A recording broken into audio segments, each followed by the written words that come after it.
Hello, Unk and friends. Damn, we're starting off strong today. Alex has TKL coming to me. Oh, awesome.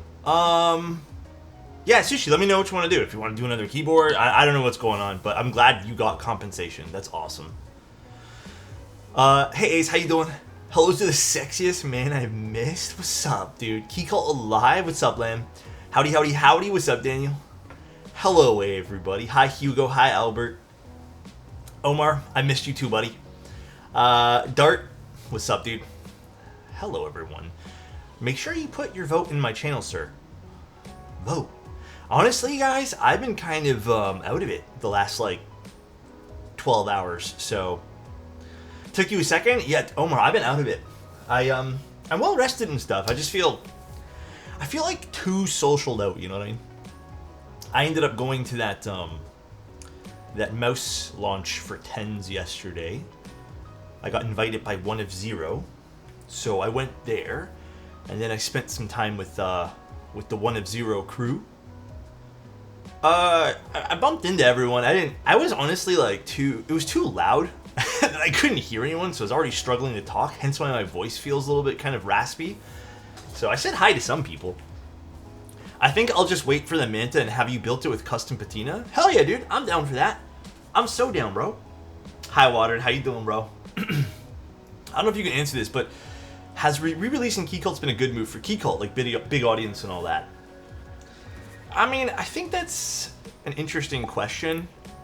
In all honesty, I think that it just depends on what you're looking for. I don't think it's like a beneficial move by any sense.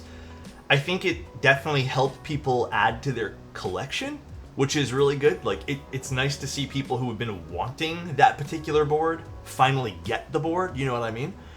But at the same time, we're entering a different era of keyboards. Right now, okay, if you guys want to talk about something, the era of keyboards is no longer strictly just high-end mechanical when it comes to, the custom scene.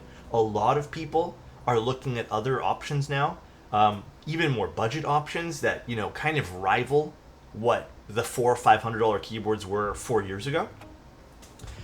People are also looking at different types of keyboards, being like Hall Effect, other gaming style things.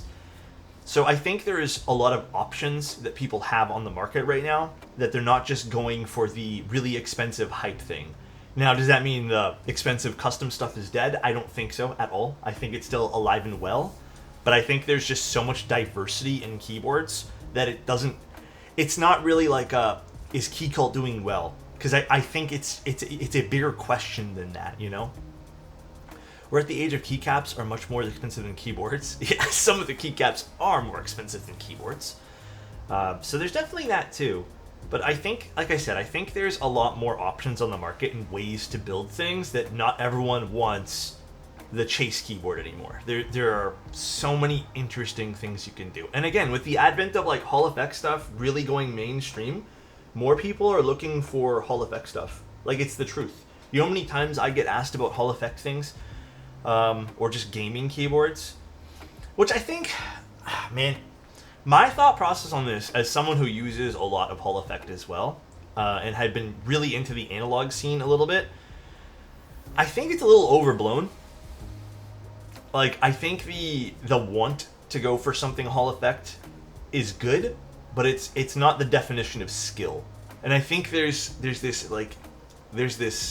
mindset that if I get the Hall Effect board, this is now my definition of my skill level. Same thing goes with mice and stuff. I think there's a more important thing with my experience with all keyboards and mice and all this stuff. Raw performance matters, but being comfortable with your gear and happy with your gear matters more. IMO. I think that's the biggest thing. I even found that with cameras.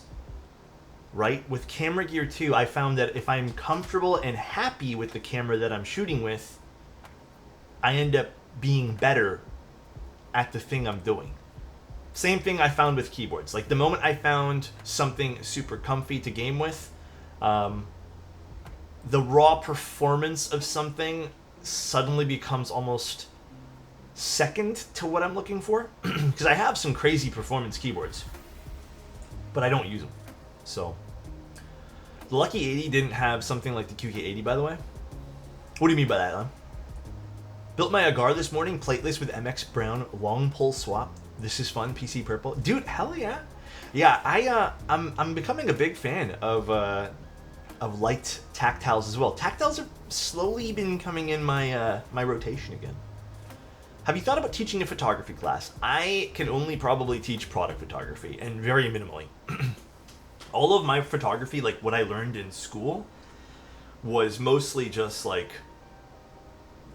composition and the basics.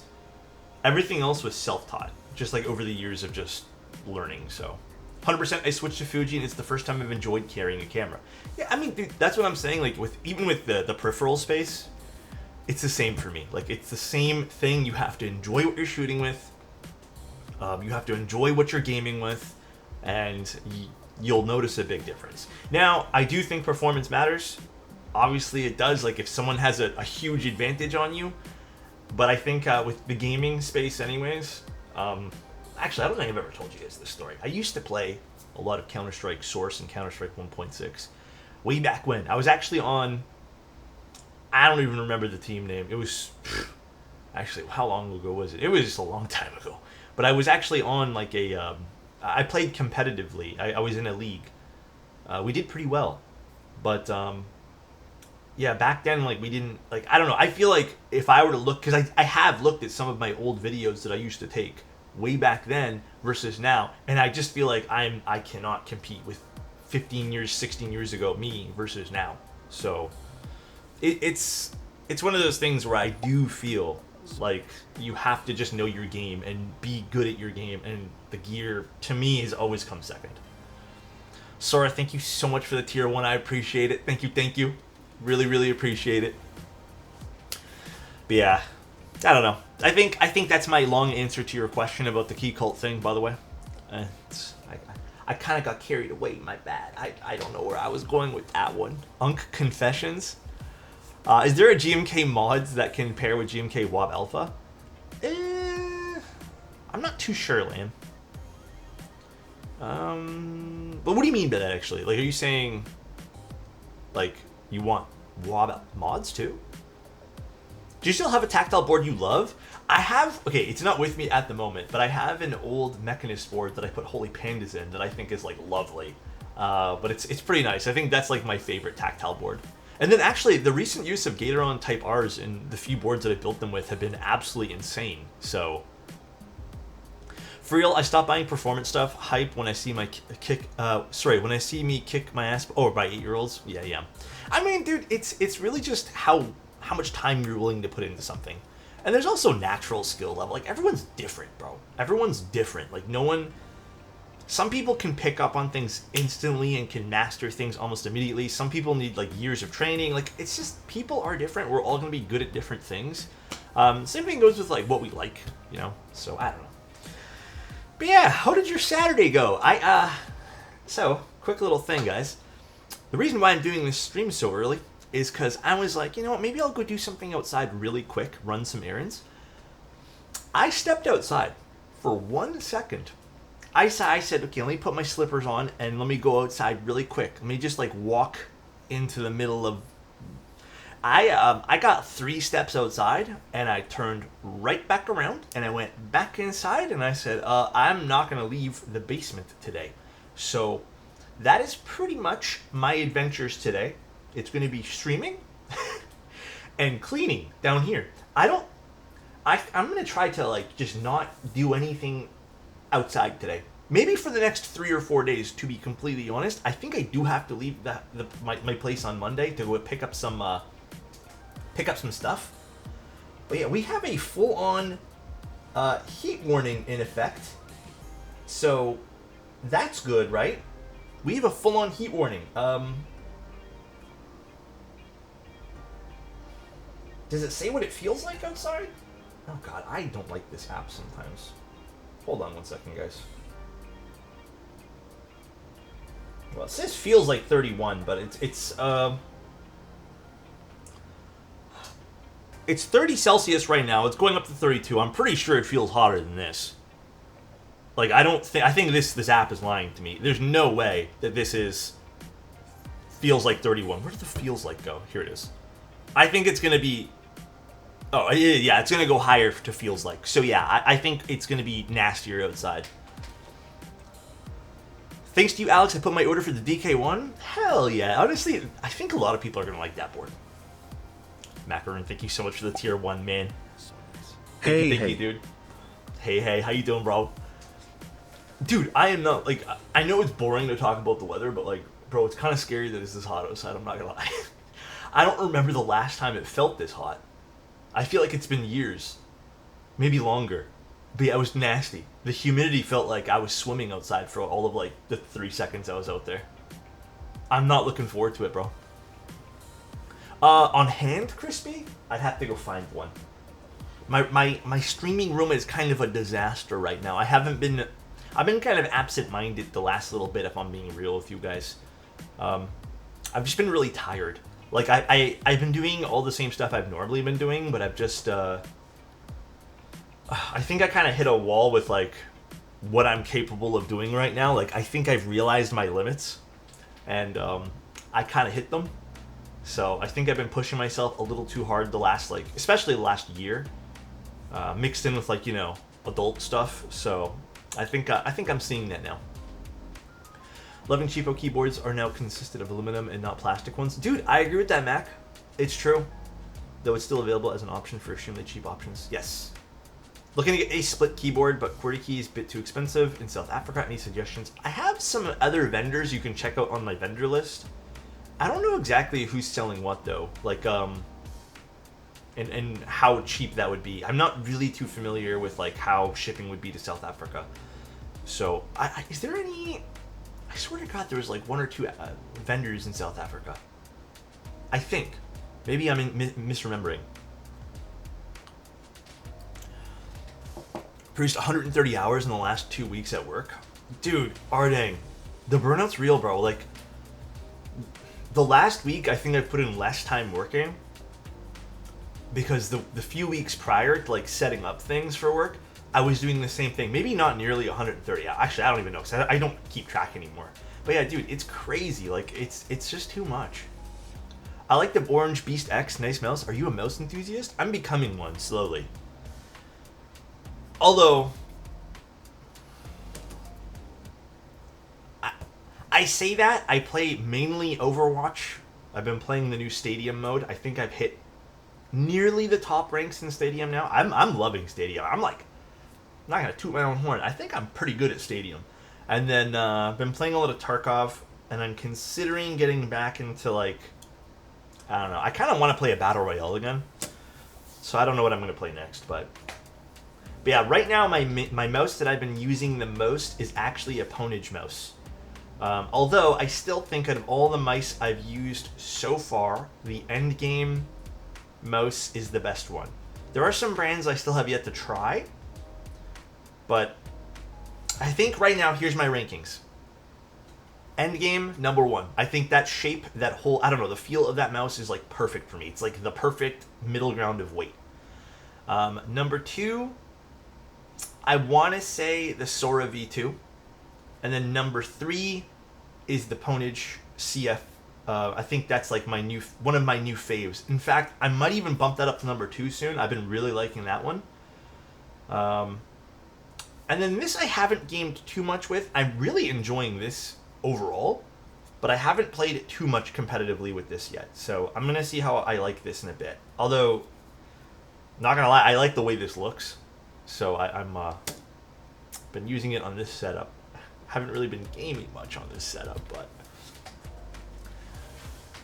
Are you into watches? Alex, are you into watches, and what watches do you own ATM? Used to be a long time ago, so... but I didn't have any fancy watches. I had, like, Fossil. It was bad. The Ponage Trinity CF is fire. Amazing shape. Dude, I'm feeling that. I like the shape. That's why I'm thinking so far. Endgame and Ponage might be. I don't know if Ponage is gonna outperform my Sora. Oh, and then my Lamzu I would say is probably like third or fourth. I like the Lamzu a lot as well. I'm a bit bummed because it got damaged when I was moving, and I don't feel like buying another one. But the plastic did crack on the side, and I can feel it when I have my hand over it. Because I kind of play. This is kind of my grip when I'm playing games, but I kind of wrap my 2 fingers around the side over here, and the crack is on the side. So it did get a little damaged, but the skates on that one, because I fully modded that one there out. I put my own like switches inside, and I put sapphire skates on it. But yeah, it's a bit of a shame. I'm kind of sad. The Crush 80 non-RGB version because it has a 7U. Oh, I didn't know they had a 7U version of that. I've seen all of Alex's tables through time. I think this is my second favorite table I've had. It's just deeper, and I like it because it have more stuff on it, you know? Man, I love your vids. I recently got the OW60 case, and man, other than the price, it's being a bit steep, it's damn amazing. Richie, thank you so much, man. I appreciate the compliment, bro. Thank you. That means a lot to me. I'm happy for your keyboard, man. Honestly, keyboards are really fun. I think more people need to... Even if you want to build your own Hall effect, I think it's a fun little experience to do one. Okay, here's my game plan for today. I'm just going to spend as much time with you guys as humanly possible because, again, I ain't going outside. There's nothing that can drag me outside today. I'm fucking not doing it. Tomorrow I have to go outside because I have to pick up stuff, but today I ain't doing it. So I think we're just going to do a double build. I'm going to start off with the Zoom Dina. A lot of people have been asking me for the aluminum build. So we're going to start off with the Zoom TKL Dyna and aluminum. This shouldn't be too long because I'm going to be reusing the stabs from last time because I didn't have another 1.6 mil PCB. So we're gonna start off with this guy, although this is from last time, so just ignore this. This we'll start off with. And then we'll do the Keycult and the unboxing for the Keycult and stuff, and that'll be like the little main kind of stream there, so we'll see. I have an old Pulsar X-Lite from the PS1 colorway, and having a hard time upgrading it because it matches my keyboard so well. You know what, man? I think if you like what you have now, and it's like vibing, don't even stress. Don't even do it. Ain't worth it. If you like it, why change? I don't think, honestly, like I've gone through many mice. Once you find the shape that you like, I feel like that's the most important thing. You have to like the shape. Haven't seen a Zoom board for a long time. I actually like the DYNA TKL. I think this is Melatrix's best keyboard, albeit I voiced this to them and they okay, some background info, some updates, some stuff. I actually voiced a whole bunch of concerns about the polycarbonate unit. They addressed all the concerns and they're fixing all of this stuff for the production run, which is cool. Good job. But you know, there was some other stuff that a lot of people were giving feedback, as well as I feel like this is a mixed bag, but also very important. Some people were talking about Melatrix's customer support. I've heard this is like an age-old thing. I feel like just off the sheer units they sell of like Zoom stuff, like it's a bigger brand. You're going to get complaints with this kind of stuff. I've heard very black and white comments. Like there's some comments who say that they've been the best customer support ever. And then there's some that have been very loud saying like, hey, I had a bad time. I will take the latter of that. And I told them, hey, I've just been some complaints. How do we, like, what is going to go here? Like, what's going on? And they did say that they need to work on that, and they're gonna work on that. And they made a public comment on that as well, which is good to see.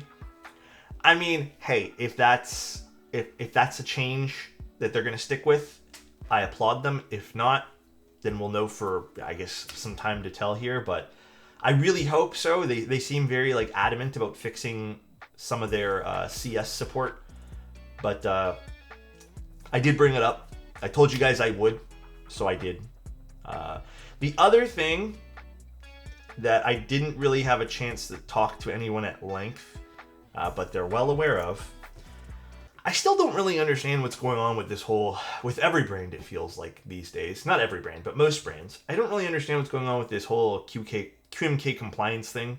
I don't know, man. I feel like so many people have been just dodging it. It still bothers me. It bothers me how people just like how there's brands that can do QMK compliance or just compliant with some sort of open source program.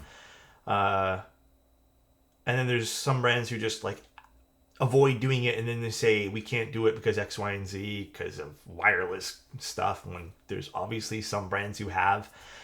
It's confusing to me. It doesn't make sense, and I would prefer if we didn't have to download a multitude of things to get something to be customizable.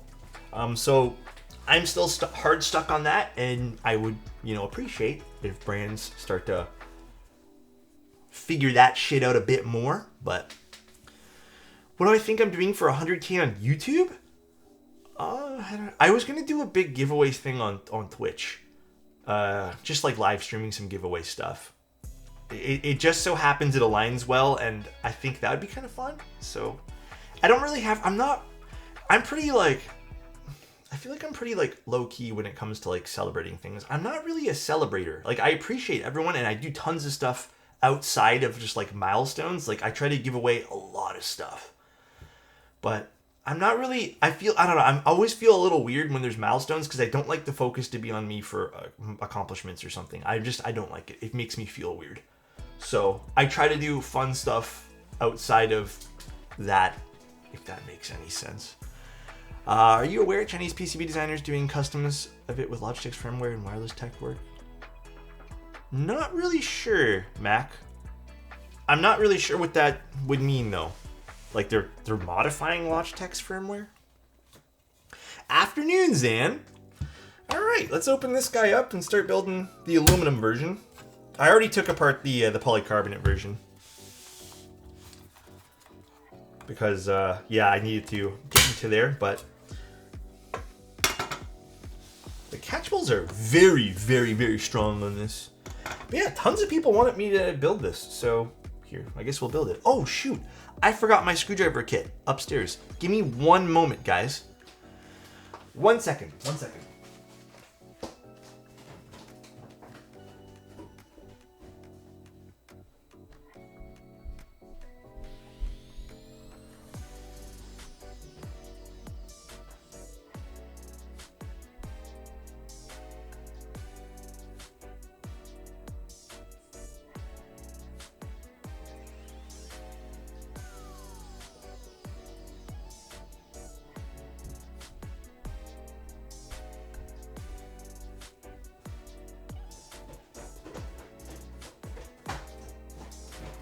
I was fixing something and I needed a precision screwdriver, so I used this. All right, let's make sure the batteries are in here. Might have to steal it from the other keyboard here. You said 1 second? My bad, bro. I'm so sorry. This is on me and I need to apologize. I need to apologize wholeheartedly. To you especially, in it. Oh man. Is it bad that I'm scared? I'm scared to leave my place today. I haven't felt this way in a while. I just want to like actively avoid the sunlight today. I do not want to deal with it. This is almost as bad as when you said we like this and spoke for us. Yeah, dude, I'll never forget that day. Everyone hated on me that day. Okay, there's batteries in here. Perfect. Just wanted to make sure. I could have just plugged in the PCB and checked, but hey, I'm not gonna do that. I ain't gonna do it, dude. Yeah, maybe some night rain later today. Although, can I be honest with you? My gaming computer's not in a great spot. My gaming computer is in a spot where, okay, it's in a spot where like there's sun, and we don't have like a, what is it called? A curtain? Dude, I'm a little nervous because that room is already piping hot, and like our AC unit, I probably have to bring a fan upstairs. Our AC unit doesn't do a great job of cooling off like the smaller rooms. So, I don't know, man. I'm a little nervous. I don't know what I'm gonna do today. Like, I'm gonna just try staying down here. Imagine every day going in your car to work, turning on the AC and being blasted with all the fucking hot air. Dude, I don't want to picture that. I do not want to. Yeah, honestly, I have to figure out something. Okay, so, what do I do? I'm going to use this PCB again. So this is the 1.6 mil PCB. We're going to just leave it with the gaskets that we used last time. I think I may also leave the carbon fiber plate. I really want to try an aluminum plate for this, but they did not send one. Let me triple check. I've been really wanting to do aluminum, but... I mean, I can just... They sent the polycarbonate one, which I don't know if I'm going to like. Or, is it polycarb or palm or something? Palm. They also sent over polycarb and then a brass plate. The brass seems too crazy for me. I don't know if I want to use brass. So I think carbon fiber might be the way to go. I think we just do this. We do kind of the same setup from last time. Because last time, I actually really liked the DYNA. I think this is their best board that they've ever made. Like, hands down. But... well, 458 gifted a tier 1 sub to so much, dude. But I did find, like, after using it for about a week, there was a little bit too much of like a slight plasticky overall sound, because the carbon fiber plus those switches, as good as they are, they do lean a bit more plasticky, which is not a bad thing. But I felt like it was too much plastic on top of a plastic case because we used the polycarbonate one. So today we're gonna do something a little different. We're actually also going to be using some new switches from Keybay Tech. These are the, oh gosh, what are these called again? Let me go find it real quick. Also, thank you guys for being here. Thank you for the hydrates. I think I owe someone a ball spin too. Let me do that here in a second.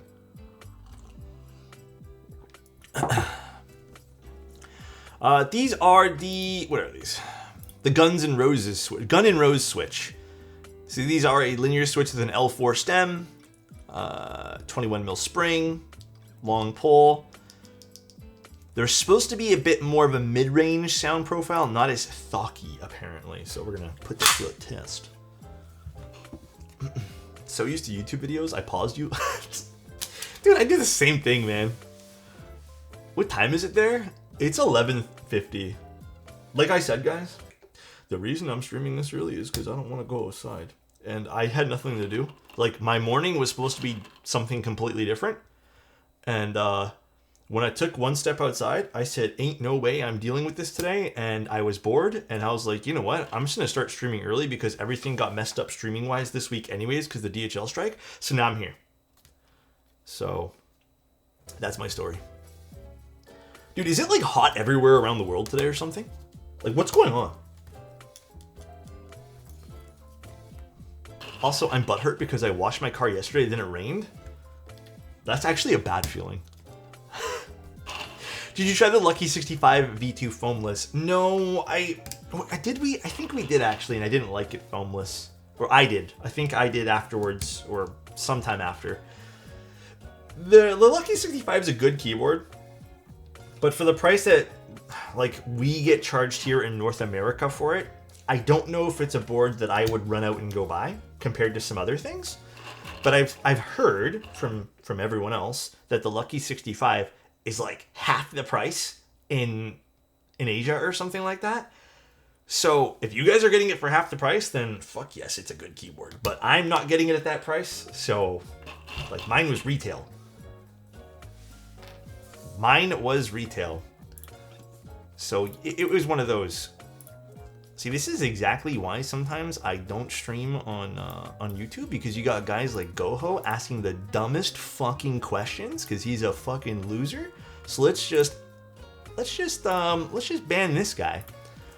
Dog, it's melting. Like, I went outside last night and then this morning the temp was maybe like 3 or 4 degrees different. It's nasty, dude. I bought it for 70 bucks. Oh, the Lucky? Like 70, what, Canadian USD? Next 3 days is a heat warning for me. Where are you at, agent? I bought my Lucky 65 for 30 bucks, free shipping. Yeah, if you're getting it for 30 bucks, then crazy, dude. Craziness.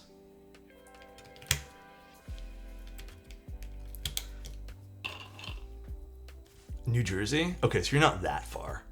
What did he ask? Don't worry about it. Dumb questions. I feel like at times you have like 15-year-olds who get their, you know, 13-year-olds who get their hands on their mom's cell phones, and then they just go on and they ask people random stupid questions. So, oh shit, wait, did the build command not update?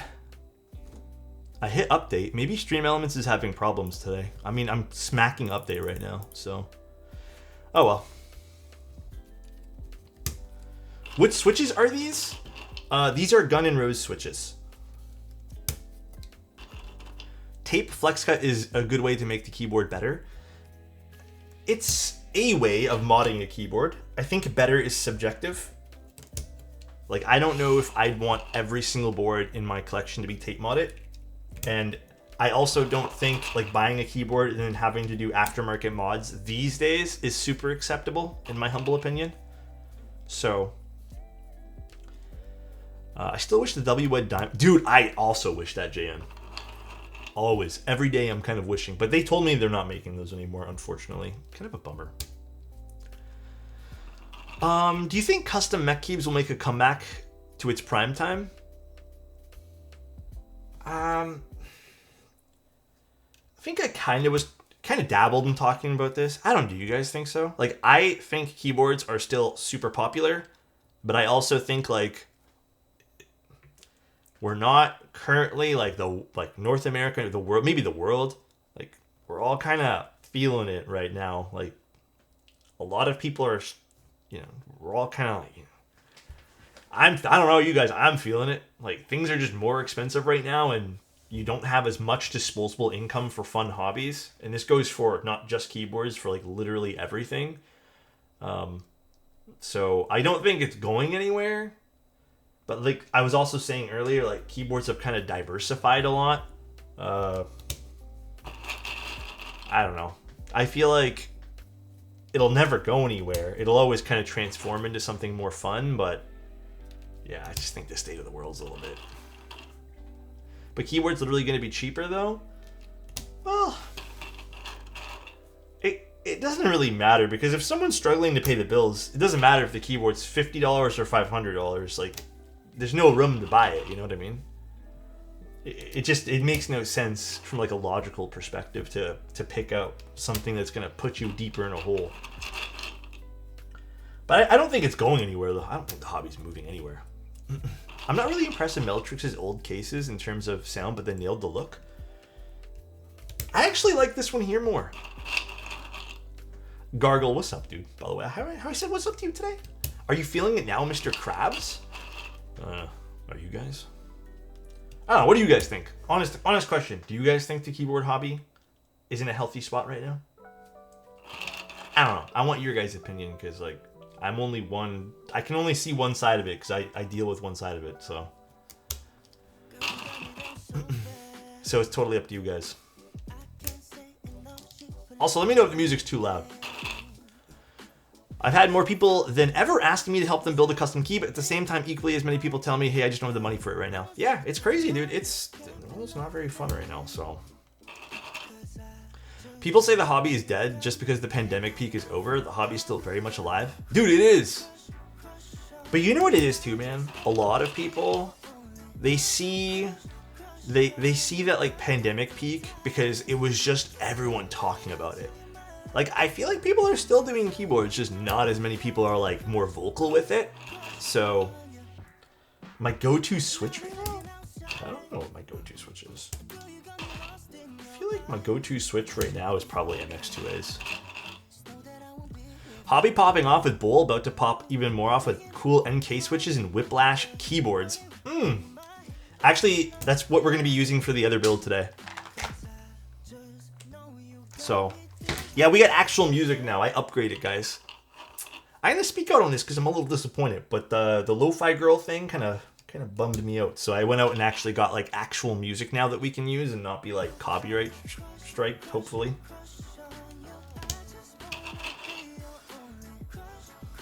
Whiplash is a vendor.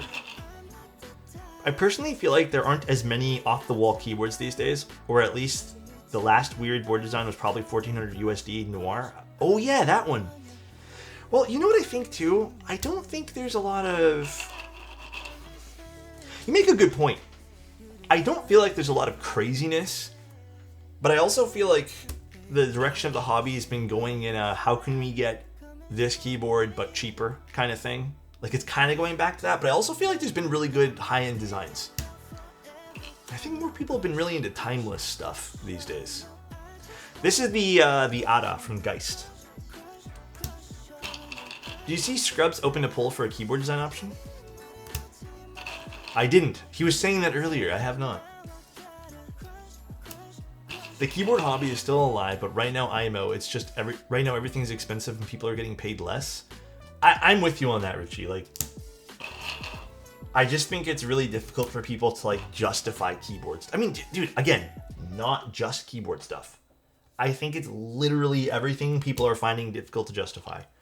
Like, in a lot of ways, even myself, there are other little things. Like, I really haven't made any personal purchases for myself outside of work-related things. And the other day, I thought to myself, it'd be really cool if I bought like a little lens for my camera. And it's not like a crazy, crazy expensive lens. But I just had to tell myself, nah, I can't do this right now. Because like I have other things I need to worry about. But yeah, it's one of those things where it's like everything kind of feels it, you know? Because I think on a regular, if it was a regular kind of, I don't know how to put this, regular kind of day, regular kind of year, you know, I probably would have been like, yeah, I deserve myself a little something, but... Alright, Scrubs, I'll take a look after this. My last real keyboard purchase was MTNU Dolce a couple months ago. Been holding off on stuff, trying to save money myself. I get it, man. Totally. I get that. You can call me Tom? Alright, Tom. Got you. Keyboard market feels oversaturated with little innovation, too. Yeah, I think that's another thing people have been mentioning, too. Like, what is the innovation people would look for right now? You know what I mean? Like, what are the things you'd want to be innovated? I don't know what innovation can be here in the mechanical scene, but I mean, like, I want to put this out there. To be fair, there has been pretty good stuff that's come out as a whole for keyboards, just not mechanical keyboards. So I want to put that out there. Like, there's been some cool stuff with Hall Effect. You know, there's been some... We've seen Ducky with the inductive stuff. So there has been cool things. It's just not mechanical. And I think right now we're going to be at a point with mechanical keyboards where there's not much else we can do other than just make cool looking cases. I think that's literally it, and it's going to become more of a collection thing, which I think is really fun. Other than that, like, I don't know what else we could really do for mechanical keyboards. There's been definitely some like interesting ways to build. Like, there's been little innovations for like quality of life stuff. But I've been saying this actually for some time, dude. I think the future of keyboards in general will move more towards Hall Effect and other things like that. However, I don't think mechanical is going anywhere. Mechanical switches sound and feel very unique. For me, it's been very tough to replicate any semblance of what a mechanical switch feels like in a Hall Effect keyboard. You know? That's it. I think there's also pretty cool stuff in mechanical keyboards in general, but I do agree that some outliers aside the hobby in general is becoming very samey. Yeah, like, I've always said this, man.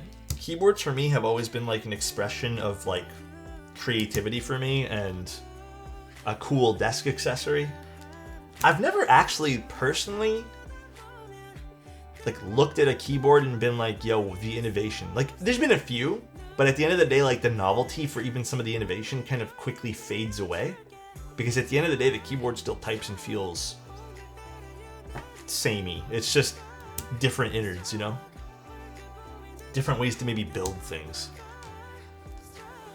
I found a weird way of modifying Kale box navies via having 2 merged click bars on a single switch. What the heck? Does it like double click or something? The QK Alice Duo was fun. I don't think it's like, be real, I don't think it's like super innovative because there's been other boards that kind of do the same thing, but it's a fun board nonetheless. I don't know. I feel like, again, I never want to tell someone that, like, I think you should just enjoy your hobby for the sake of whatever makes you want to enjoy the hobby. Like, there doesn't need to be an innovation aspect to something and be like, oh, I can't enjoy this because it's not innovative anymore. And if you want innovation, then you do you. But I think everyone finds their own stuff and why they're happy. And then you just kind of run with it and you roll with it and enjoy it. Whether it lasts a year, 5 years, 10 years, maybe 2 months. Like, it's your prerogative how long it lasts.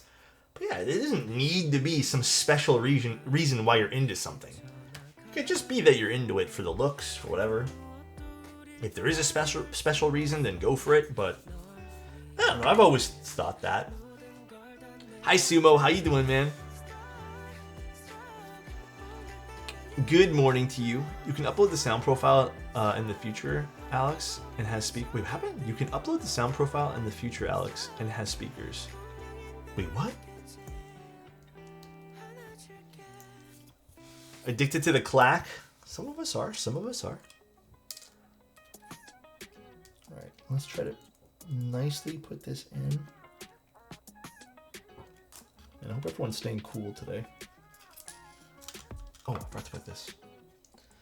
Like I said, this is going to be the quick build, and the Keycult will be the more fun build today, I think. But a lot of people have been asking for this, so.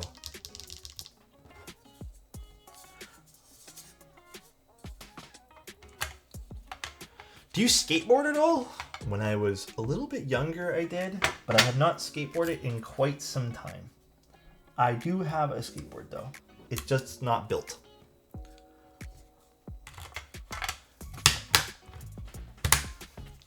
Jesus. Hold on a second. I don't like the way this is closing.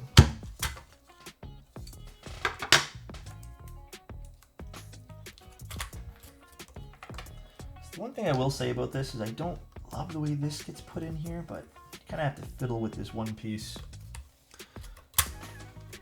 Alright, let's put this in now. Oh, I totally messed up and put switches here. That's also my mistake. Let's take those out. So yeah, my bad.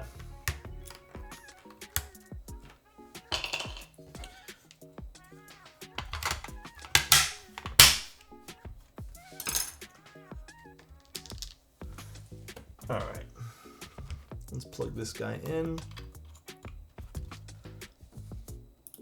I got you. Thank you, thank you. Did I like shift a cable a little bit when I plug this in? Hold on. Is it like shorting or something? Let's see.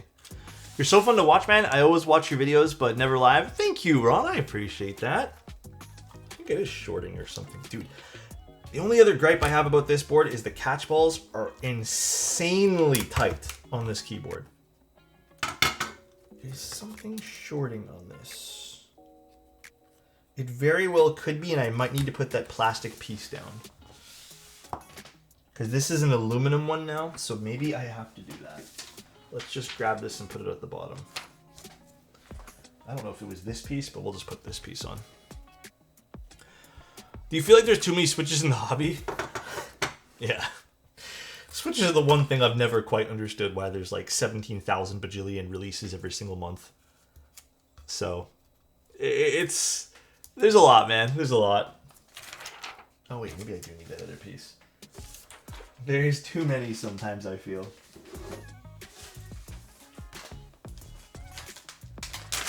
This piece. Maybe I do need this, because perhaps it does short somewhere. So let's try this again.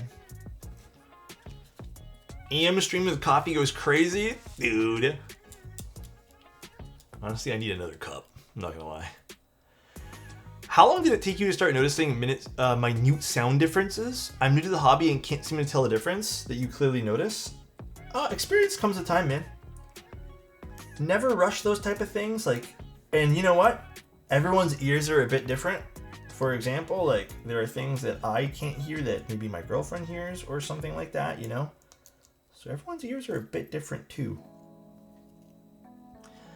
I feel like there's not enough switches in the queue. Not enough, you said, Scrubs? You're capping right now, bro. There is like legitimately too many. There's like a galaxy's worth of switches. I don't even know half the switches. Like there are brands that I've never heard of. Because I can't keep up with all the Switch releases. God damn, these ripping cables, man. Alright. A daily HMX switch? Wasn't there a daily HMX switch at one point? I swear to God there was one every single day at one point. HMX day of the week. Number 2. Number 4. Number 5.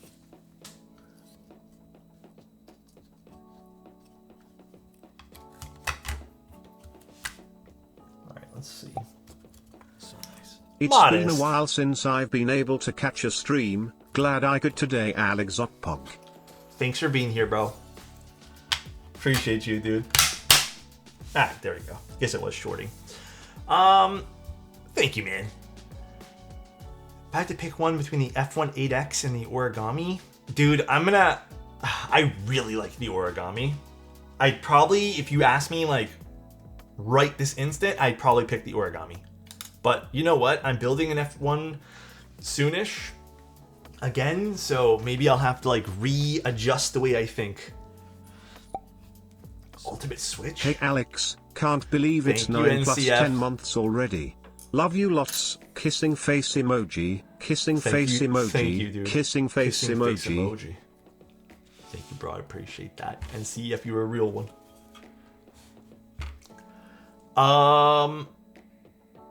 Ultimate Switch, though? I mean, for me, I still really like my cherry switches. I feel like there's a particular sound profile that's hard to beat from my cherry switches. So I'm going to go out on a limb and continue to love me some cherry. So I hope that's fair. I hope that's a good answer. Although I do like milky yellows, there are some builds that I feel like cherry is a bit too aggressive on. And milky yellows sometimes, you know, they kill it on some boards.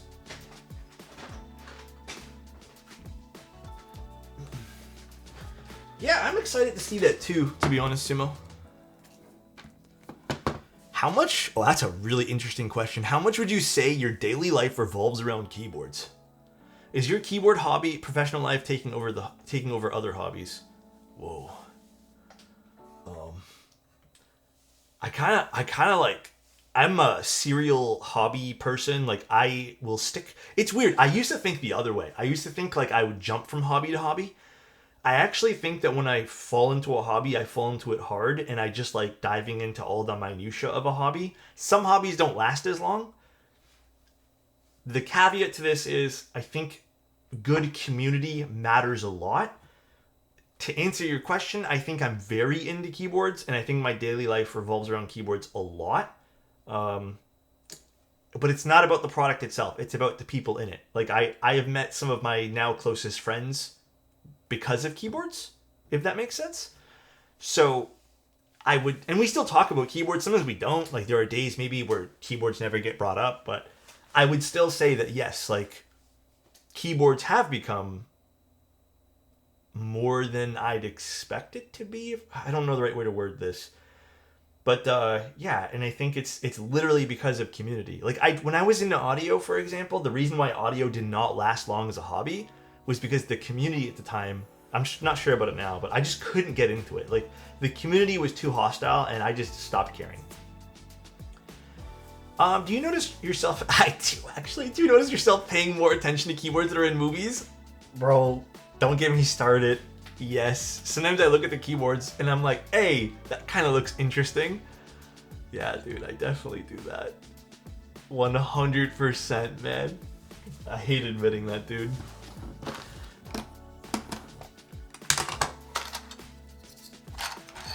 There's some dude in rehab for keyboard addiction? Maybe. Perhaps.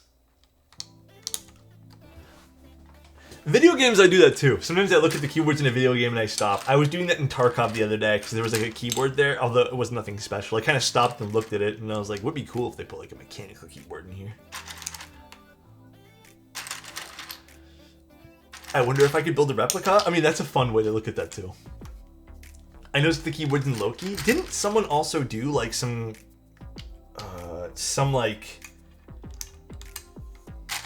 Or wasn't it actually based off a keyboard, the one in Loki? Or did someone like kind of recreate it? I don't remember exactly what happened there. Hi, Comic. How you doing? Keyboards in Severance, like the one in the New York display. Didn't Apple also do something with that too? I can't remember now. Also, thank you everyone for being here and hanging out. I really appreciate it. You guys make streaming really fun. I hope you guys really enjoy the community we've all built here too. What's your thought process on the top mount disassembly of the DYNA? I would not do it. I think it's actually a dumb idea. I don't know why they even bothered to offer top mount when it's so incredibly difficult to take it off. It's counterintuitive. That's the only thing I can actually say. This board is actually, again, I want to go back to the board for like 1 sec, then we can talk about random stuff, but this board is actually, it's Melatrix / Wuche's, like, I think one of their best boards in a long time that they've designed in-house. It's visually not as crazy as some of the other ones, but still has some of their, you know, fun elements to it. I need to screw that down. It has some cool, like, lighting on the underside. I like it a lot. The aesthetic of the board, I also think, matches my vibe.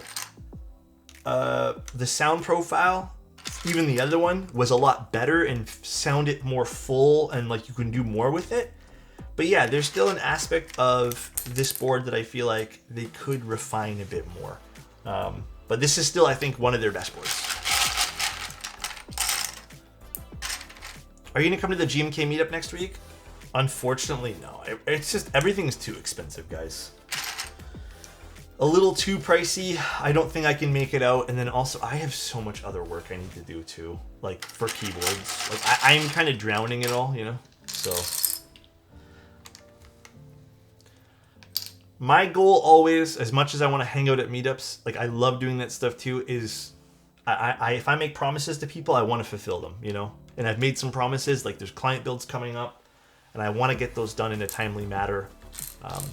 So I'm pretty sure the actor of Shang-Chi isn't... Dude, I think he tweeted, or would have posted on X, some keyboards or something. I remember commenting, being like, yo, if you ever need a keyboard, let me know. I'll build one for you. But no one ever responds to me, so you know. Oh, man, I don't know what's going on with the Canadian Mechanical Keyboard Meetup. I want there to be one, but I don't know what's going on with it.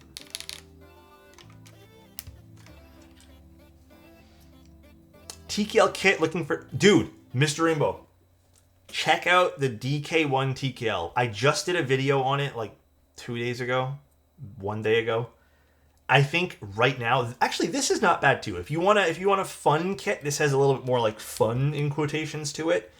But I'd say like look at maybe something like this and the DK1. I think those are like solid kits right now. Maybe even if you want to look at the one from the Neo 80.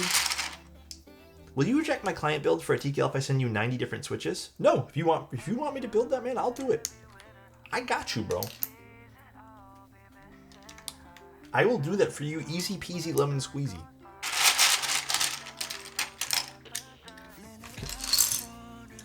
How have other boards done top mount with ball catch? I haven't looked into that. I think it's just easier to open. That's it. The ball catch system on this is so fucking tight that it's so hard to get this case open. That it's just the top mount makes no sense in this keyboard. Like 0 sense, dude. You know, I'm using this set on this, but I don't even know what color Keycult we're building after this. Like I said, it's a double build today, guys. If you guys want to hang out for a few hours, we're doing a bunch today. Keycult will be right after this one. I got a random switch in here. God damn. I also, oh dude, I'm gonna be real. Again, I've kind of shied away personally from the ball catch system. But a lot of people really like it for really valid reasons. And I have to admit the valid reasons are very valid. So mainly like accessibility wise, like some people might not be able to do screws. Like it makes sense. I think I have tried the CXA profile, haven't I? Or no, I don't think I have. I don't remember, Richie. I want to commission a Sonnet build from you, but they're out of stock on a lot of options I like. Was the Sonnet the only one they said of their old collection in quotations that they're not discontinuing? I know Mode said that they're discontinuing a lot of the boards in favor of new designs in the future, but I think the Sonnet was the only one that they're going to keep around. So, DH, I think if you're going to want to commission one, maybe if the colors aren't there yet, you just wait a little bit. Because I feel like they'll come back.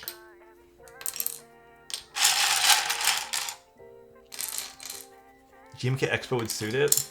Yeah. I need to get that set for this board. I agree. It would look really nice.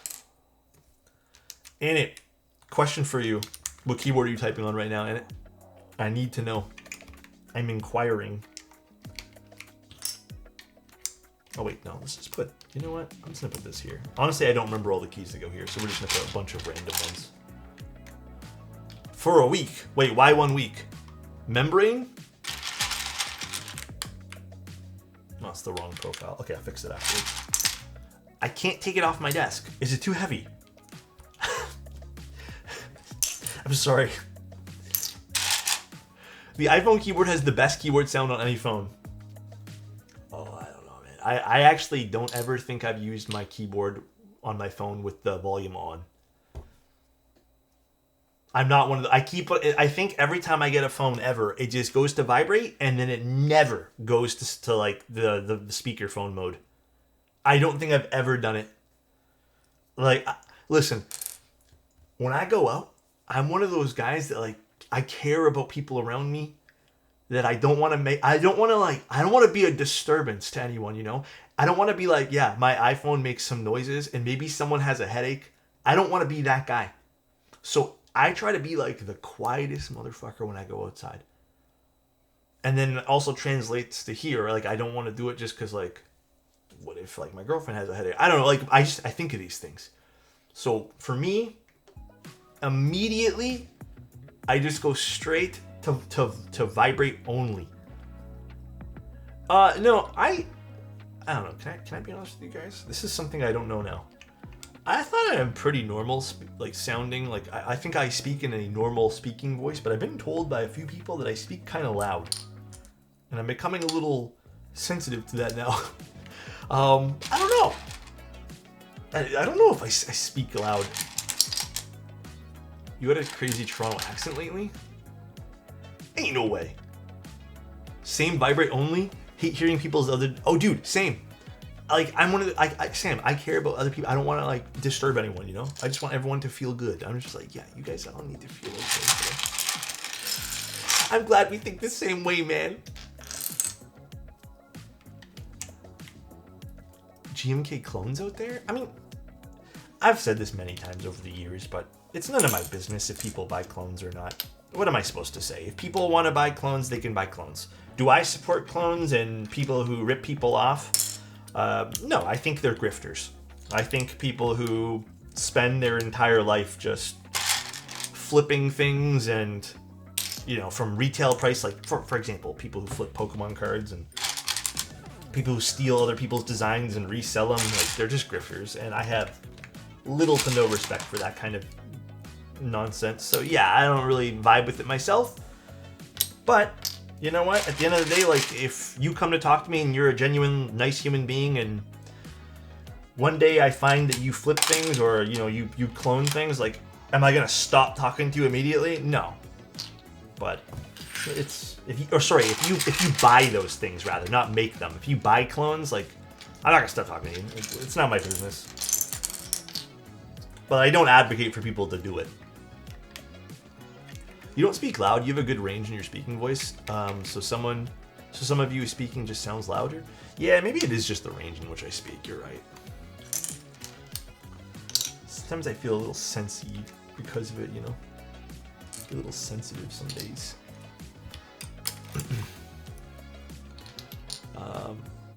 What do I think about clone boards like Clam Unicorn and Kohaku? Same thing. Literally the same thing. I have very little respect for the people who make those, but if you happen to buy one and listen, I think there's a longer conversation to this. I get like, okay, there's two sides to this. I want everyone to like fully understand that I don't give a shit about clones. Like I don't care about people selling fake things, ripping people off. I don't advocate it. However, there are two sides to a story, right? Like when people are buying, not the people who make them, but the people buying them. So I've heard plenty of stories when it comes to people buying maybe a clone of something where they unknowingly buy it. They think they're buying the right thing. They look something up and they're just not sure. I get it, man. It happens. Like I might, and then some people have been very like, oh well, I have this now. Like I don't think that's your fault. It can happen. You get tricked into buying things. There's also people who, you know, hear me out. They want the aesthetic of something and they want it so desperately that they'll go out and buy something fake because it's just easier to get. I'm not going to fault you for doing so. Like, I get it, man. Like, sometimes people just want to be part of something. And it just so happens that the easiest route is to buy a clone or a fake, you know, even with like handbags and like shoes. Sometimes people do that. I get it. We'll never judge someone for doing so. Sometimes it's literally a cost thing. They want to feel part of something with, you know, keyboards, and they don't have the means to do so, so they'll go and buy a fake. Again, I understand. I'm human as well. There are some things that I would love to be part of too. I don't have the funds for it. I get it. However, will I always tell people, hey, maybe the best way to go about things is to not support these things or feel like you have to buy these things? Yes, like I try to advocate for that. But again, if you want to go buy it, you do you. Do I care for it? No, I think it's shitty. In a lot of different ways, it's shitty. So that's my long answer. I hope that makes sense. Maybe I got a little long-winded there, but... Go, I don't want you to, but hey, if you do you, you do you. What am I supposed to say? But I don't want you to, bro. A Kohaku clone with Disney characters on it instead? Oh, Jesus. Whatever, man. Like, what am I supposed to say? You know, the worst thing you could do, too, is if you guys are against it, speaking about it and advertising for these people is what they want you to do. They want you to advertise for them. They want you to talk about their fake stuff. That way they can get more people to look into it and be curious and end up buying it, you know?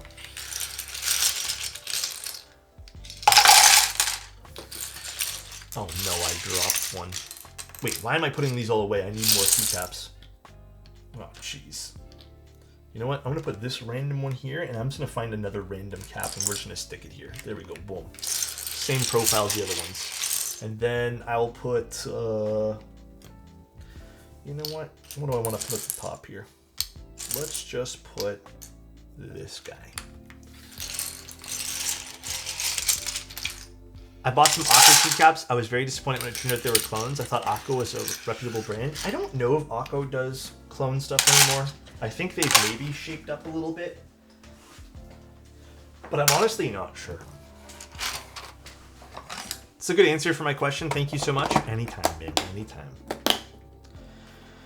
Listen, guys, I want to also be clear. I am not the authority in any of this. I am just a guy making content. I would say that I try to have a pretty good moral compass on me when it comes to things. But, you know, I'm also only human. So just you try to make the best decisions for yourself possible. That's all.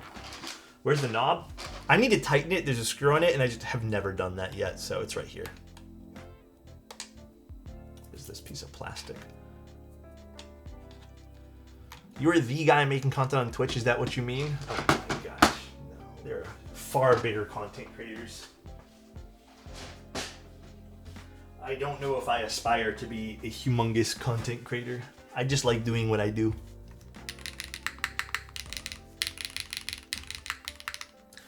Okay, so when I built the polycarbonate one, it definitely had a bit more of a plasticky sound profile to it. I also want to chalk it up to the switches leaned a bit more plasticky, although they're a good switch.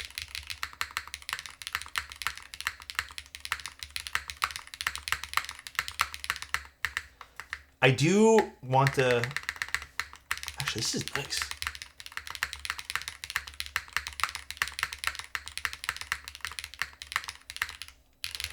The spacebar needs to put... I need to put one of the gaskets back on it because I took it off on the plastic build, and I feel like it's bottoming out ever so slightly on this. But...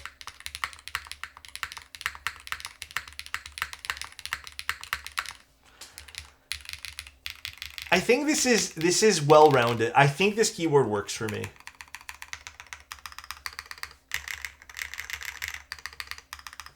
I would probably still go with the aluminum plate.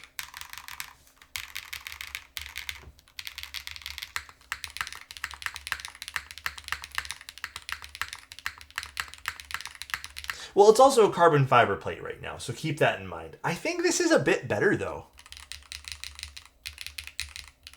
I think the aluminum case is the way to go for this.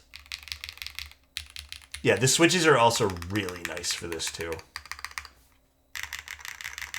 I need to reuse these switches in another build soon, too. I mean, I'm going to be honest, though. Keybay Tech has been kind of killing it for good switches, so... Alright, so the keyboard itself, I just have the cork in between. With this mounting style, which is those O-rings, I feel like this is a pretty soft typing experience. Medium soft. Not quite as soft as some of the other ones, but...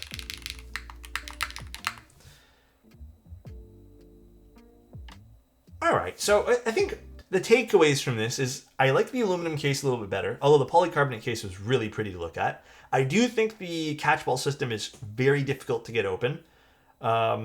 Maybe some adjustments needed there. I don't think I have any like crazy gripes about this. Well, the VIA situation, I think that needs to be looked into as well.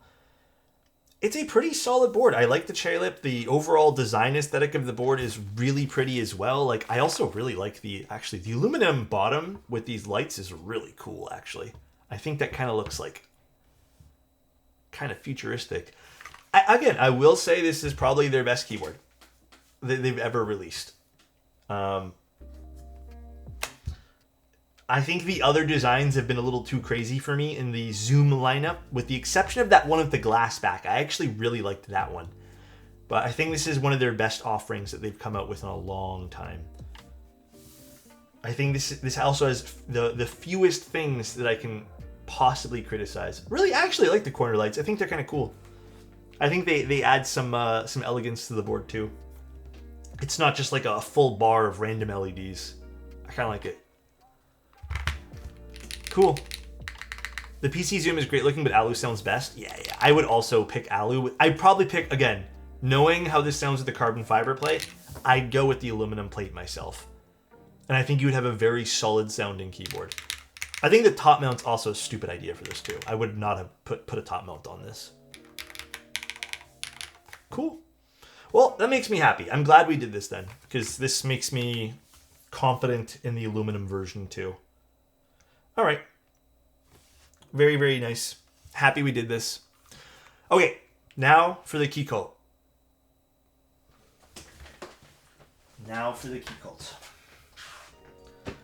All right, let me actually message Mike.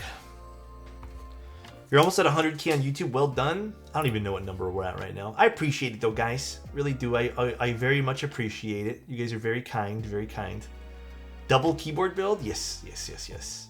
We're going to do it here in a moment. Let me see, where's Mr. Mike here? So I want to also state that this is strictly a keyboard showcase for this next one, okay? I work for Novel Keys. let me be very clear. I like telling you guys all the biases and stuff I have so you guys can make better decisions. This never stopped me from, even criticizing Novelty's products. But just so you guys know, just so we're all on the same page. There's nothing to hide. I think putting that on the table is very important.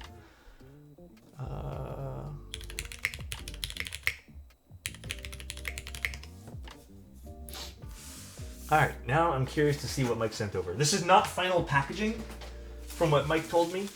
What is this? Wait, what?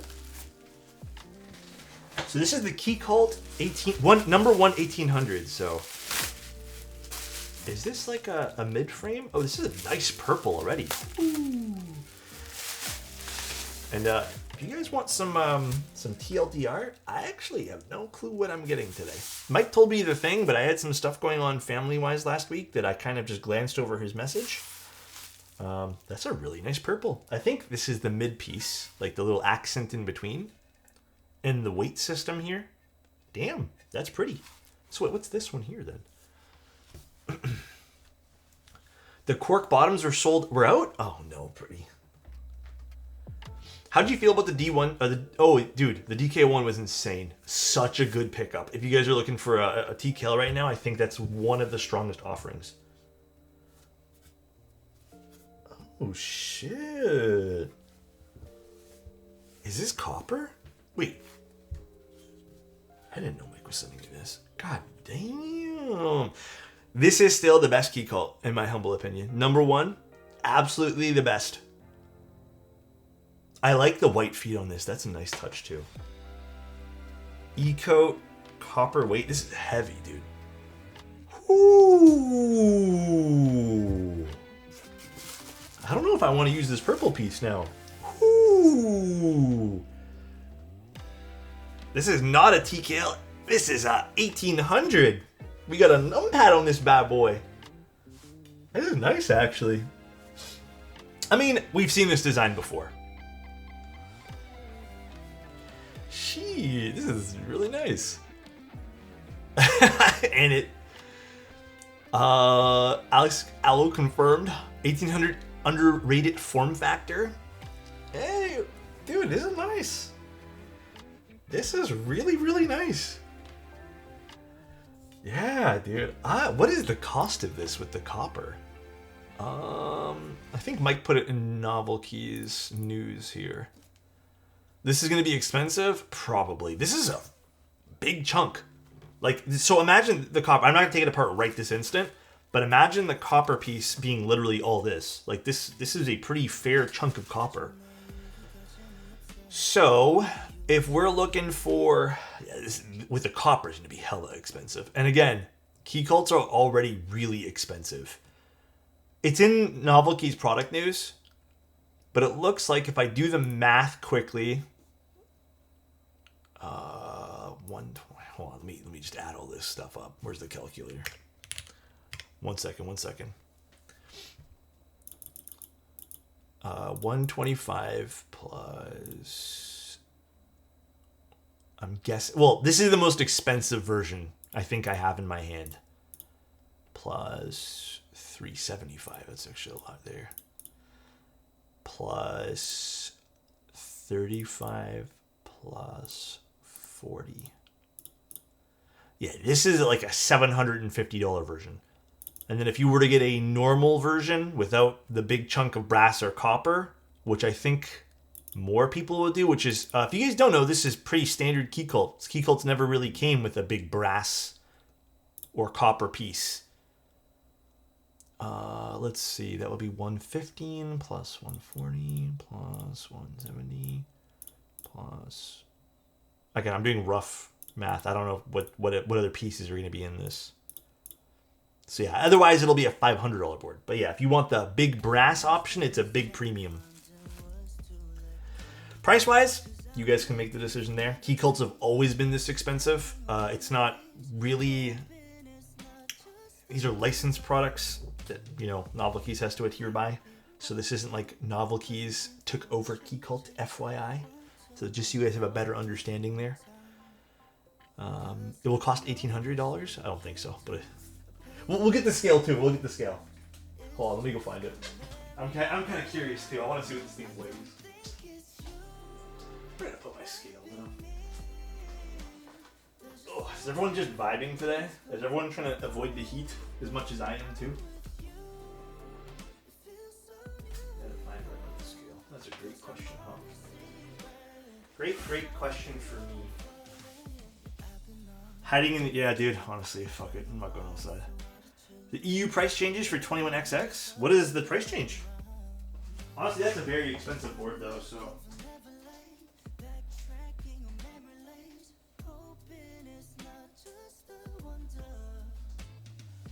Okay, I'll find the scale after it. I just used it 2 days ago to measure a bunch of products, so let me find it afterwards. Let's just build the board first. We'll build it. We'll measure it fully built. Cool. I'm kind of curious. How does this look like on the cork mat? Ooh, I do like that. All right. See what else Mike sent over here.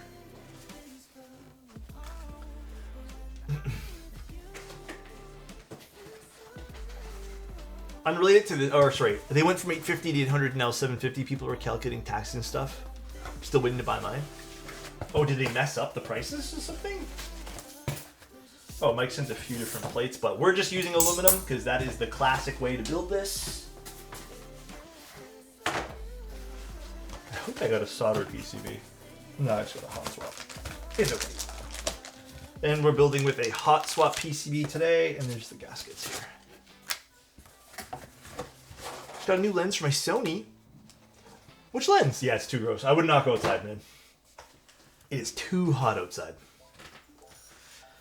Oh, I think there's already gaskets in this. I think they've already installed the gaskets here for us today, so I don't think we have to do this, but they're here in case someone wants to see them.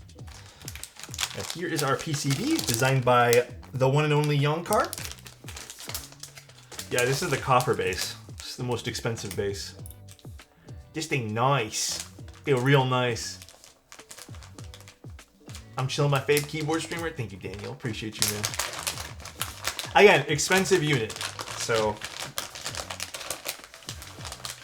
if you're a Keycult fan, though, it makes sense. If not, there are plenty of great options in which you can pick up that won't be the price of this Keycult.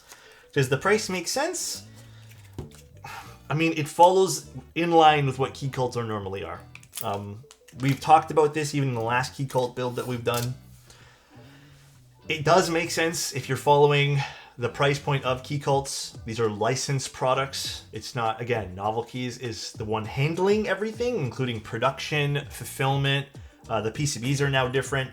So Novel Keys is handling from step A to step Z. However, these are still licensed from Keycult. To kind of fill you in case you guys are kind of curious on this, like the big ideology of why Novel Keys wanted to carry these was for a few reasons. The biggest reason, though, was they wanted to carry a product that a lot of people loved, and they didn't want to see, again, small reason of the big reason, they didn't want to see like the Keycult just kind of like fade away. Because Keycult was going through some, maybe it still is, I really haven't been really keeping up with George and Zach, but they were going through their own problems of things. But yeah, this is an NK Keycult. So it's licensed from Keycult, but Novel Keys has taken over everything, which is fantastic. So, but knowing NK is behind these takes the sting out of the price a little bit for me. I mean, dude, I get that, Rob. For me as well, like, you're not, you know, you're not kind of relying on something that might not make it to your doorsteps. I think I'll just wait for the Manta release you have built, if possible, custom patina. Message me about that. We'll talk about it. Here's the bottom of this too. I think this looks sweet. That looks pretty sick nasty. Pretty cool.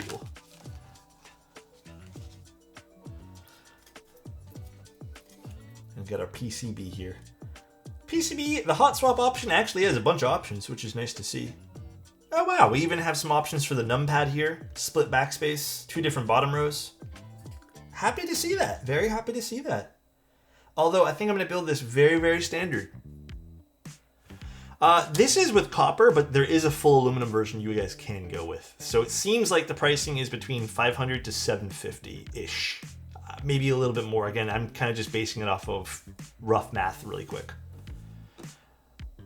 This is the Geist up here. That looks so nice with the copper. I think the E-White, I don't know if I'd actually go. Again, E-coatings are not my absolute favorite. But, you know, E-White and copper does look pretty nice.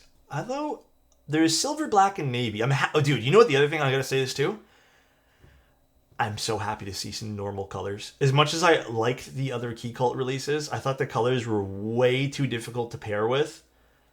So happy to finally see normal colors. And then there's also going to be some different mid pieces, like the lilac one that you guys just saw, which is really pretty. Red, teal, brass, and copper. So you could go with some fun accents and weights there. And then you could mix and match. I don't know if actually it'll be possible, but I think you can mix and match bottoms as well. Pick up the pace. Bull would have been done by already. Bruh, leave me alone. Leave me alone, all right? The alu colors are all classic Keycult offerings, if I recall. You know what's weird? The 1800 offering, I don't remember too much from Keycult. I think I wasn't into this layout at the time, so I just totally ignored this when this came out originally. Because I think there was an 1800 that came out from Keycult, right? Like, way back when? I'm pretty positive, right? I guess I need stabilizers for this, huh? What do I want to use? You become my favorite chill morning streamer. Keep it up, man. Thank you. I appreciate that, dude. That's very, very kind. How do you pronounce your username? Is it... You know, I'm not even going to pretend. Can I just call you Gata? Was just the Darling edition? Yeah, maybe that's why I didn't really pay attention to it, because it didn't exist. But I don't remember it personally. So if this is new, then this is really cool. How many stabs do I need? 1, 2, 3, 4, 5, 6 stabs. Do I just use cherry clip-ins for this? Is that the goal? Just cherry clip-ins, or should I use something different? Maybe I'll use stupid stabs.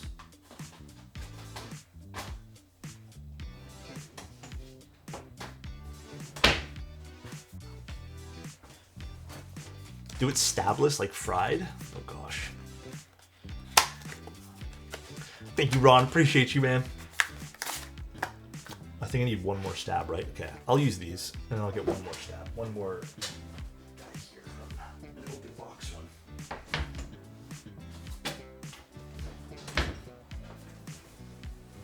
Joe is like that? Jow? Alex in our YouTube chat?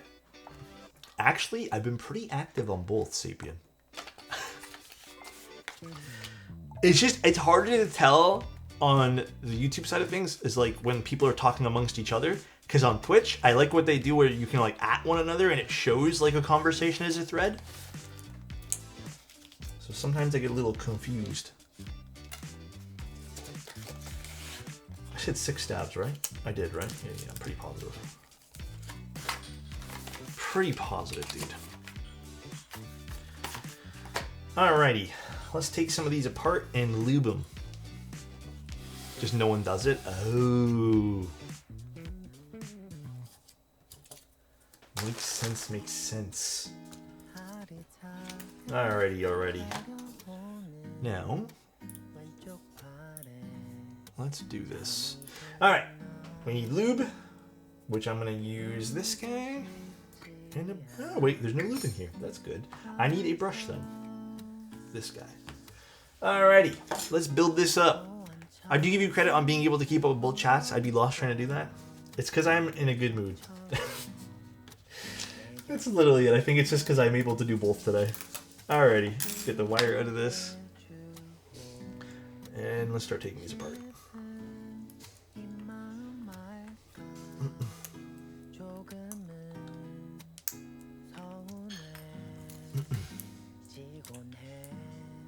I think they did tease an 1800 way back, though.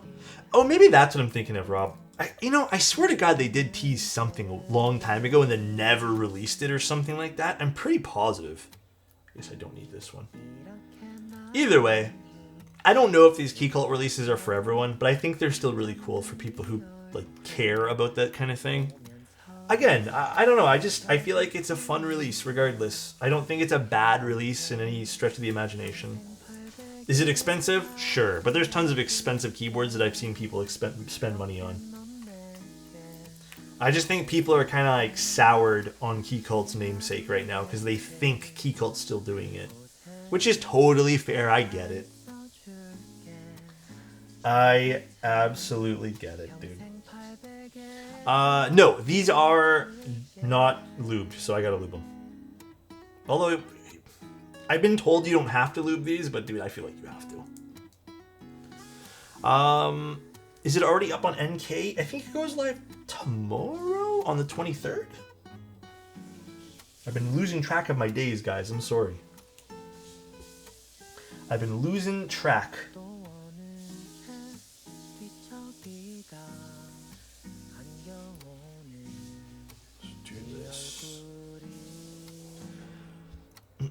Noodles? Are you guys getting some food right now? Honestly, I'm starving. I had some cereal for breakfast. I don't know what I'll do for lunch.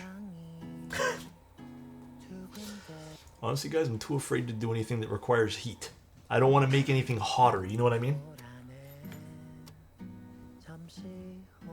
Guys got any suggestions? I've been off work for the last 2 weeks and my days are mixed up a bit. Back to work tomorrow. Was it vacation? Also, how was the meetup yesterday? I couldn't come. I was a million different things going on, so. Just got on the group buy for the DK1 TKL after seeing your video. Been waiting for a copper bottom TKL and your video made me excited. It's a good price. Did they end up fixing their website, by the way? Unikeys? I know their website was like glitched out where it was like double charging you, but then when you add it to cart, it was fine. I really like it, man. Honestly, I think the TK, like that whole lineup there was such a good offering. DY came by? Yeah, I saw he was going to come by. I just couldn't make it personally. I'm kind of bummed now. Would have been cool to meet DY. And just hang out with everyone. What's the most challenging thing to you when building a keyboard? For me, it's stabs.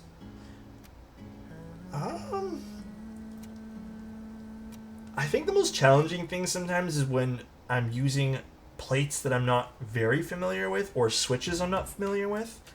I feel like that requires a lot of trial and error for a particular keyboard. Because you want something that sounds well balanced, you know? I got to try the DK1 in person. Where at? It's a good board, man. I have mine kind of foamy sounding right now and I'm super happy with it, so. Oh, I use the cables from Ordinary Labs, but there are tons of brands who sell these like silicone cables now. Oh, they brought the DK1 there. Okay, that makes sense. That would make sense that one of them brought that.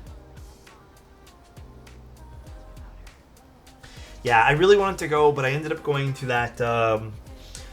I swung by, well, we ran some errands during the day because we knew it was going to be hot today. And then I ended up going to that TENS mouse release thing because One of Zero invited me. So I went to that, which was cool to see the mouse in person because I guess people were buying the mouse like a few days early. Because I think the global release is like sometime this week for the mouse. It was cool. I got to like see a whole bunch of pro players there and stuff. I took a few photos on my camera, but I didn't go crazy. I don't know. I feel like I was talking to too many people that I just...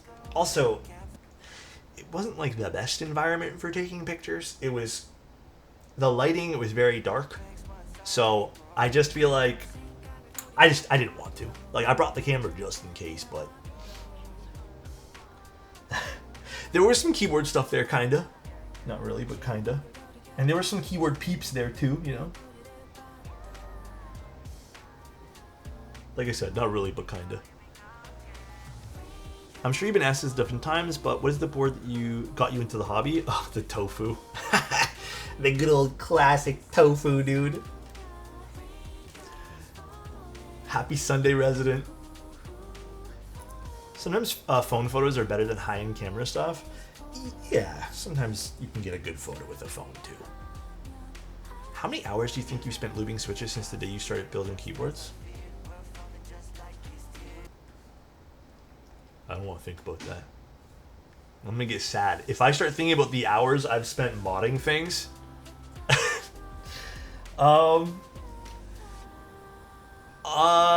Okay, let me try to think. If I've built, I have a feeling I'm at over 1,400 boards for sure, like for sure at this point. And let's just say out of the goodness of my heart here, I don't know if I'm giving this enough credit, but let's just say I've lubed switches for half of them, and let's just say each, what's 700 times? Let's just say maybe 2.5, 3 hours per set, sometimes longer. So we'll just do average of 3 hours. That's what, 2,100 hours? How much does that equate to days? I'm not even sure. Over 9,000. At the beginning of a stream, you missed my message, but I have to write it again. Recently on Instagram, I displayed a comedian who looks like your missing brother, Morgan J.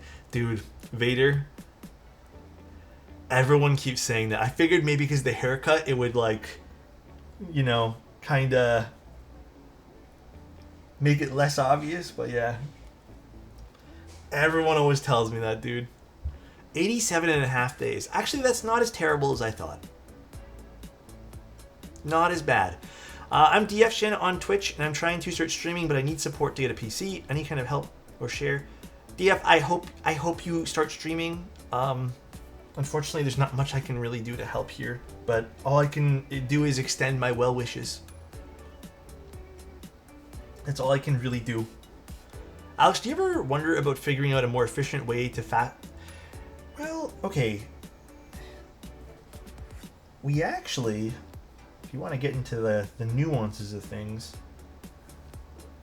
with these new Type Plus switches, so these ones, we actually have been working with Type Plus because they've been trying to figure out some good ways to make pre-lubed switches that feel like hand-lubed switches, basically. What they've done is like a dry lube application. So it's like a coating on the switch. I wouldn't say this is like a 100% replacement for it, because I don't think there's a replacement for hand finishing something, you know, because you can really get into like the nitty-gritty of how you like something, but I think this comes close. It's still not 100% the same, but I think it comes close enough. So, yeah, Resident, I haven't really got a chance to respond to my emails, but all the switches, I think there's like 90. They're all yours. I got you, man. 87.5 days is just under 3 whole months, though. Is that a lot, though? For, like, realistically? I guess that's kind of a lot, huh? I think Mike said these switches are dropping at the end of the month, maybe? Or I guess, yeah, in maybe like 10 to 15 days. I really think you guys will like these. I'm hoping they sound really good with the Keycult today. I have a feeling you guys will really like the pre-lubricated ones. And then they just finished, I don't know if Mike's told you guys this, they just finished production on the unlubed ones. Those should come soonish as well, but the first batch will be pre-lubricated ones. And then they should be, I think Mike's also mentioned this, they should be under 50 cents a switch. So they're not going to be crazy expensive, but the goal here was really high quality control on these. The unlubed ones sound good. They're still really smooth, believe it or not, but I mean, they benefit from lube. I feel like most switches do. Will they need to be spring swapped? Absolutely not, unless you just want a different weight of spring. So we went with, on the ones I collabed with, we went with a single stage, or double stage technically, 22mm spring. So they're nice custom made springs. And then the weights of like the NK Classics and mine will vary. So again, mine is around, you know, I forget what it finally came out to because we had like measurements done for everything. Mine were 53.5-ish kind of grams, but I think we ended up having to go towards a different number, which I'll double check tonight actually, because I should double check that. But initially they're supposed to be like sub 55. I think in theory though, again, with most of these longer springs, even though they say 53.5, usually they end up feeling like 56, 57. So I think around there, just because they're longer, they're kind of poppier. And then the NK ones, I think, are 60. I don't remember, but they're not a double stage; they're a single stage spring.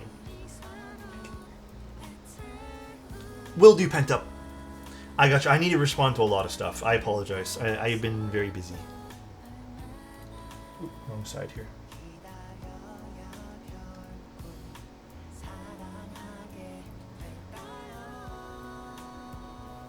Alrighty. Excited to try both of them for sure. I think you guys will like them. I've been really hyped on these. I'm still waiting for a fresh batch to come in, but this is like, I scavenged this off some other boards I've been testing them on today. But I have a whole bunch more coming in soon.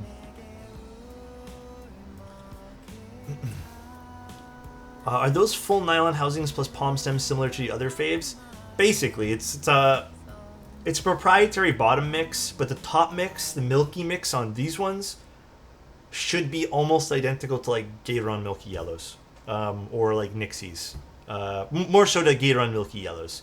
So these compared to the NK Classic ones, the NK ones will be a bit brighter. This is a little bit subdued. It's a bit more low-key. The whole idea was, I think there are plenty of super bright switches, but I was trying to get one where it was a little brighter than Milky Yellows. I think the big benefit to these is we have really good springs in them that are very well quality controlled. Setup is so clean. Thank you, man. I appreciate that, dude. Where'd you get the cork desk mat? Novel Keys. I actually really like the cork. I want a bigger one though. I keep asking if we can do like big ones because I think a big cork mat would be super cool. Yeah, my Stream Elements is not updating. I tried a million times to update the damn thing and it just won't listen to me, so I'm so sorry, guys. My Stream Elements is broken right now. Are these new ones on your desk with the dry lube? These are the dry lube ones, yeah. So I have not hand lubed these. These are dry lube ones today. Really boring question. How deep is your desk? Dude, this is something, can I tell you guys? I would never go for a desk that's under 30 inches deep ever again. I think having a deeper desk is so valuable to me. I would never go with something shallower than that. But yeah, I think it's 30 inches. I'm like 90% positive.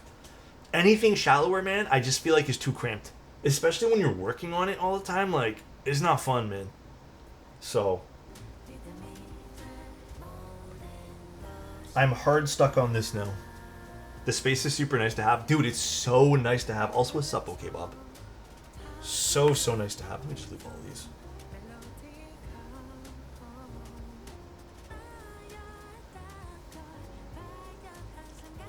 I really need to get a Corky. I think they're coming back in stock like Q3.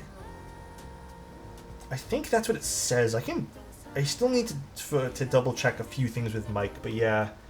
I hope they come in sooner, honestly. Okay, how's the most handsome Canadian doing? Please, bro. Talking with someone else I already know, but I'm doing okay. I'm doing pretty good today. Just hanging out, building keyboards, chilling with you guys. Thank you everyone for being here. Thanks for the follows today, guys. Thanks for the subs. I really appreciate everyone, man. Thank you, thank you. I soldered my first keyboard. I had no problems. Watched a ton of your old VODs. Make sure I was doing it correctly. Thank you for the help. You know, those VODs come in handy, huh? I'm glad we keep those around. Yes, this is the copper bottom for this. I tried the ceramic keycaps. I think I didn't like them. I don't know. I took them off pretty quick. They weren't my set though, so I didn't really care for it too much. So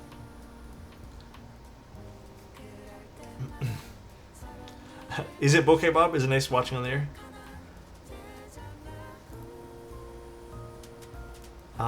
It makes a good sense to go 30 inches or more. Your desk PC could... Dude, it's not even that. I feel like it's nicer to have, like... If you have an accessory or something, or just, like, another unit, having it further back on the desk gives you so much more space to work with and just, like, not have to stress. So I think that's why I like it. Kind of keeps everything in its own little place.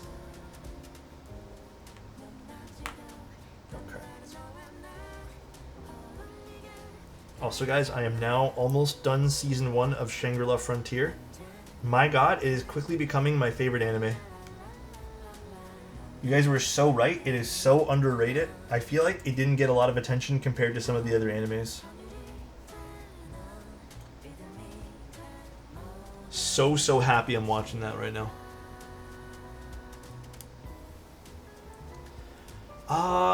I didn't do a tour, but I did like a little article about stuff in my room, but it's not done yet. Like it's still a work in progress, but I did publish it because people were asking. Thing is, like, this is not really a studio. This is like a big workspace. So it's never 100%. Like, it's always changing, and I feel like if I do a video on it or do something on it, it changes in like a week. Like, I have to constantly adapt it to projects I'm doing. Better than Violet Evergarden? Okay, slow down. Violet Evergarden is an emotional roller coaster that I don't think is as... It's not better or worse than Shangri-La Frontier. It's just different. I still think it's my favorite anime though. But yeah, I think that one there, you have to be mentally prepared. It's an emotional roller coaster, bro. Highly recommend Common Side Effects on HBO Max Adult Swim. 10 episodes, 20 minutes each, super fun. What's it about? You got spoiled on it? Oh, I'm sorry, dude. Who spoiled it? Was it like social media? Heavenly Delusion. What's that one there about? I don't know all the animes out. I kind of just slowly am starting to get back into it. Like, I watched Solo Leveling and one other anime. I can't remember what it's called, but I'm slowly getting back into my anime phase, if you want to call it that.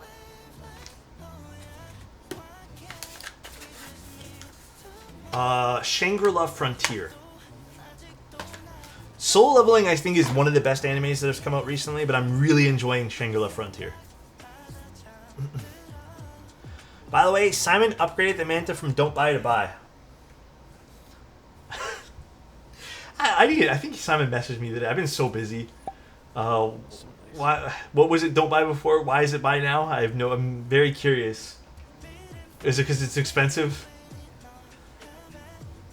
Thank you, Koala. I appreciate the Prime, man.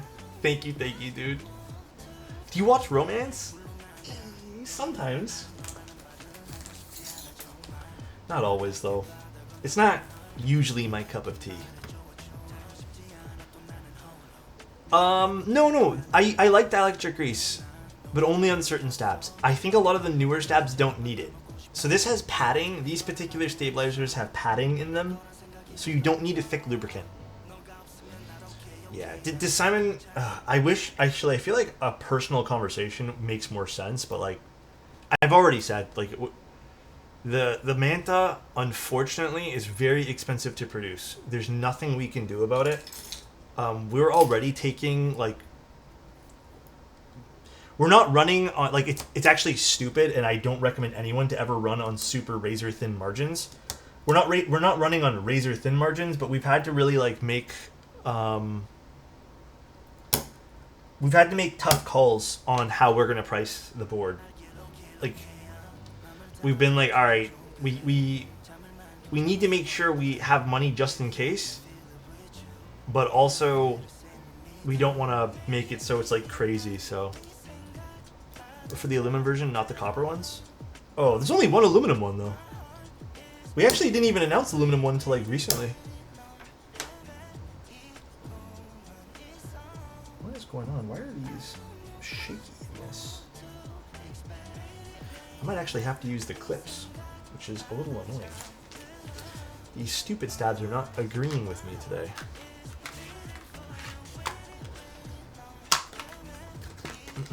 For a week now, I think, fried. Hasn't been that long. Promised Neverland?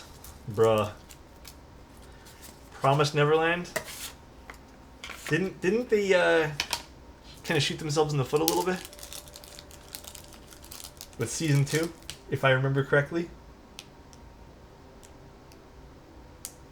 Alright, I don't love using these, but I might have to use these.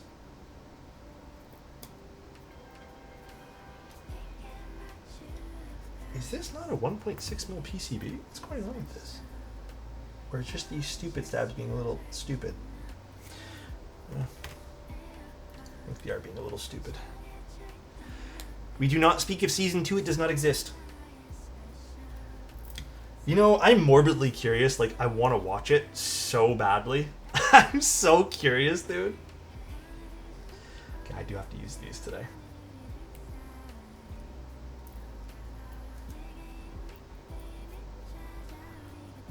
Is it really that bad? Like,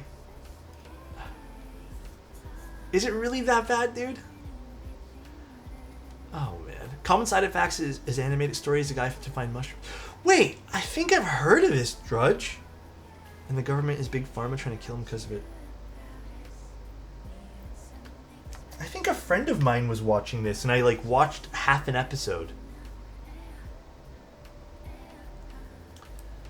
Yeah, I'm ultimately though, I'm glad Simon made it so it's a buy now. I'm curious. I want to watch the part where he changed his mind. I'm curious what actually changed his mind though. Couldn't have been just the pricing, was it?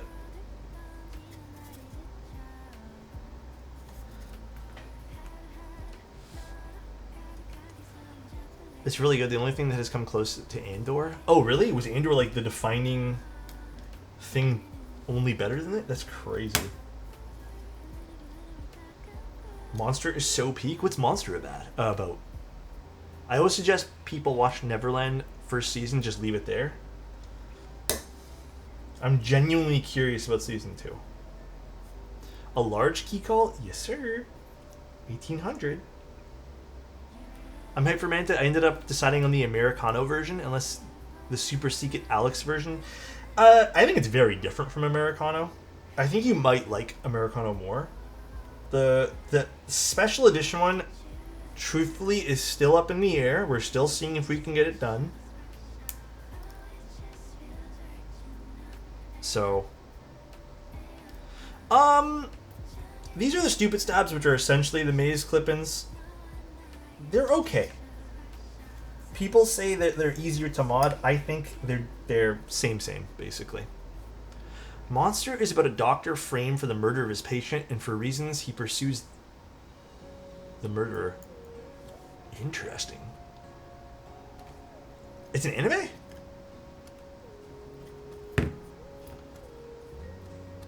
When did it come out? If it is an anime. Monster is S tier? Can someone DM me Monster, like the anime? Just like link it to me so I can remember to watch it. Because once I'm done Triangular Frontier, I don't have like a next to watch. 2004? Oh shit, that came out a while ago. I've never seen it though. I'm planning on getting 2 Mantas, Machinist, and Tangerine. Which one should I get? I think you'd probably like the Machinist more with the copper bottom. Although, fuck, that's a tough one because like I don't want to take away. if you don't like the orange bottom, then just don't get the orange bottom. I think maybe the tangerine is maybe the way to go, because getting a raw copper bottom is kind of cool.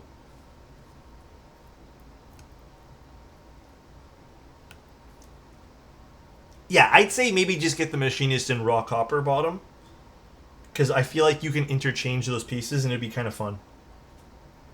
But I think that's kind of where I'm stuck on right now. I think the orange one is kind of fun too. Like, I wouldn't want to take away your orange one. You know what I mean? It's kind of unique to get the orange. The Wyvern. I remember the Wyvern.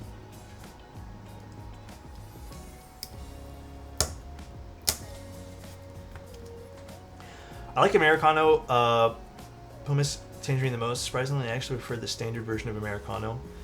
Yeah, actually, you know which one I don't like color-wise? Just we're offering it just in case people want the upgrade.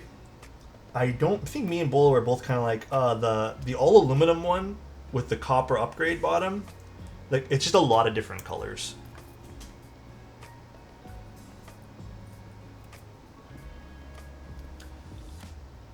I'll wait for the Alex Sexy TKL. I do want to do more stuff with Bull in the future. Just as an FYI, guys. Me and Bull were joking around about doing more fun stuff. So, we'll definitely do more fun stuff in the future. Finally catching live. I need it, about to head into a hostile work environment. Uh-oh. Also, hello, hello.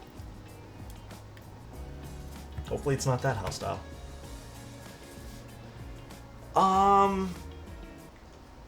In truth, guys, not that I'm... This is me, again, me just telling you. I actually preferred the non-copper bottom for the Manta. Like the non-upgraded one.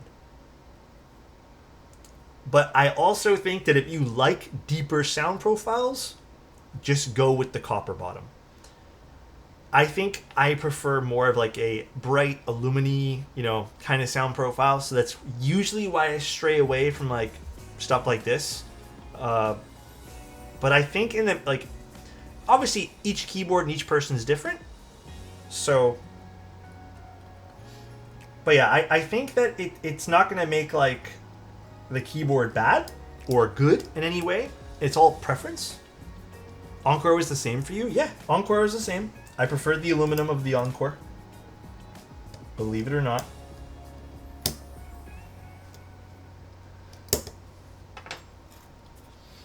Also, what's up, Naveed? How you doing, man? You should offer our flame patina services for our copper weights and bottoms. Guys, there's a lot of things that could go wrong with that. I'm too nervous. I'm still considering doing it for maybe a few people who are willing to let me do it for their mantas, but we'll see. No promises.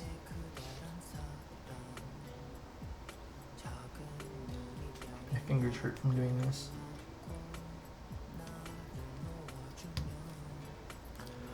Absolutely no promises. The Serial Experiment Lane board, that board is super cool. I don't have it anymore, but it is super, super cool.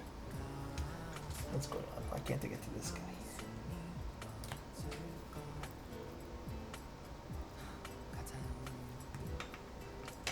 What song is this? I can tell you. Give me 1 second. This song is called Fishbowl by Colin Lim.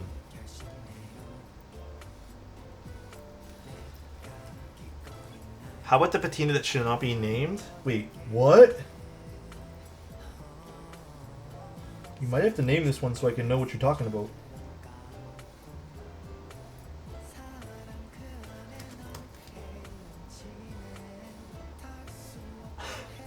Alex got my Parabolica from the Chinese GB recently, but I had really huge issues with shorting? Oh. What was shorting? Like, what part of it was touching the bottom case? Yeah, I don't recall that happening on my unit. Oh my god, this one particular clip is not clipping. There we go. I got it now. That was weird. Alrighty, stabs are installed. But I heard something about the Type Plus, which is coming soon. Yes! I don't know when Novel Keys is listing them for sale, but soonish. The patina you burnt to a crisp. Oh, the edges? Well, that was my own fault. I didn't know that the patina or that the residue from the glue would matter. I've never done it before. But that was my own fault, dude. I honestly don't mind. I don't think it turned out terrible. Hold on, I'll show you guys. Okay, don't criticize me, guys. Be nice. I still don't think it sounds... I don't think it looks awful. But yeah, it would have been nice if I didn't do that, for sure. I think it looks cool, though. The more I look at it, the more I like it, so... Yeah, I wish I didn't do this, for sure, but it was my own fault. I didn't know. I did not know, dude. There's a few pieces in here I wish I didn't do. But I think also it adds character. Like, it's kind of different, you know? This was raw copper. Was. Now it's patinaed raw copper. Still is technically raw copper. Happy accent? Yeah. That's what I'm saying, man.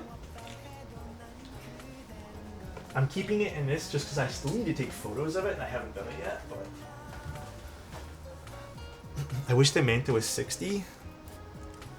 I know a lot of people have been saying that. I'm sorry, guys. I'm disappointing some people. Alrighty, let's install our plate and put in some switches. That's the config I want. So that was silver. But I would recommend just getting the full raw one. If you want that kind of config. Mini USB? Dude, I have like one or two Koala. But bro, let me tell you, I have no clue where those cables are. So the few keyboards I have with mini USB, I'd have to order a new cable. I'm kind of glad that cable is long gone from the keyboard hobby.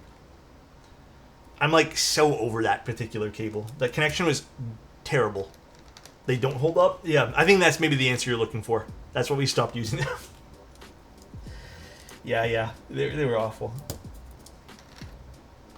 These are granite switches. These are the new Type Plus ones. These are the pre-lubricated ones. I'm going to use these on the aluminum today because I actually really like these comboed with aluminum. So,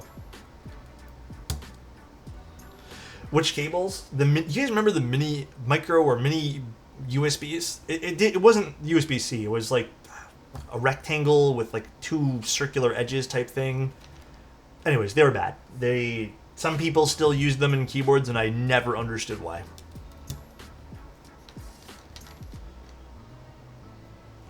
The mini top? I like the name of that, Daniel. Those were terrible? Yeah. Did the PlayStation 3 have that? Are you sure? I don't recall. Damn, these switches go nice with this plate. How do I do this now? Does it have the things in the back? I should ask Mike if they're going to put little indicators of which goes where on the back of this. These are granite switches. So these are the new Type Plus stuff that I worked with on Type Plus. So they're going to have like a little... I'll show you guys. They'll have like a little namesake engraved here on the top of the switch too. I don't know if you guys can see very well, but it says Alexotos. But we worked on these. They're pretty nice. Nice and high quality.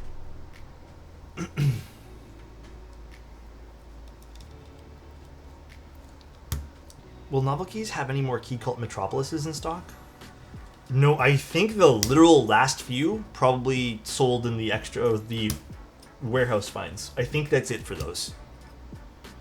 No, these will be exclusive to Novel Keys. For now, anyways. I don't know what other vendors will have them in the future.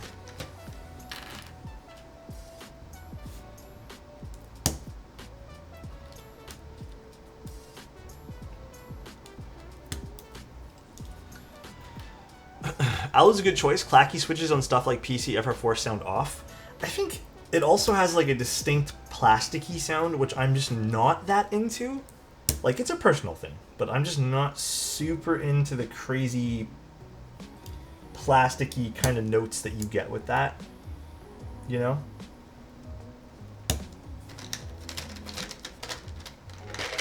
Hammer, what's up, dude? Thank you very much for the kind words, dude.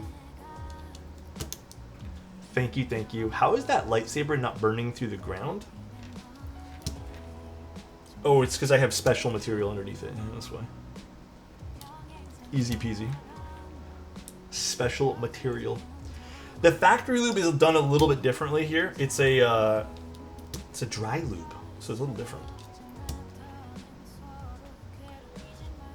How long do you think I can stay in this subway without them telling? Oh, I don't know, man. Hopefully you don't get yelled at, but I mean, are you just trying to cool off, dude? It's so fucking hot outside. Will you get the new Rico? I want it so bad, but dude, I gotta calm down with buying things. I actually just got a keyboard, like the ATA, like some of the shipping costs of things have been killing me lately too, so dry lube, it's essentially like a, how can I word this? It's like a PTFE coating basically, if that kind of makes sense. It gets applied a little different.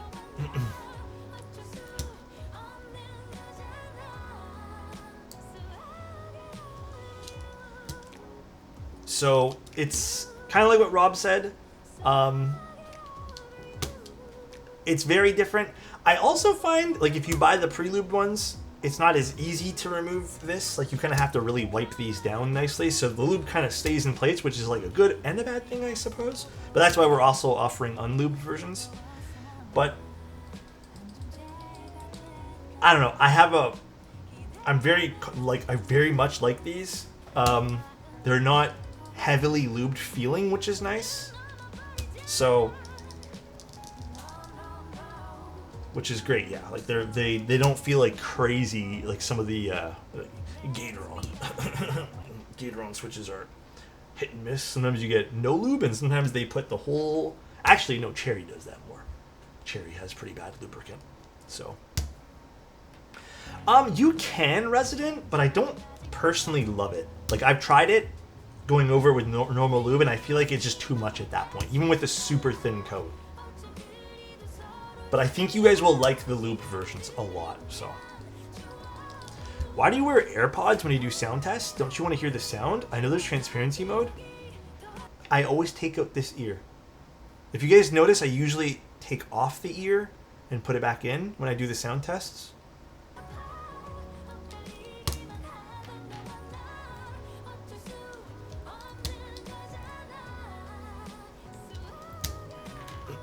This is my good ear.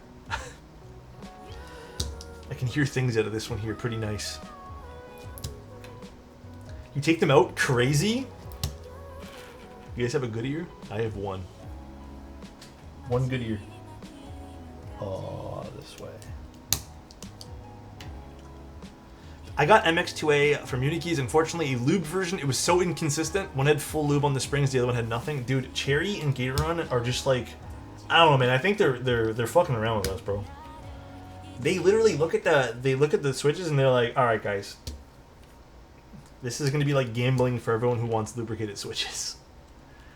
So, didn't Simon have strong things to say about sound tests?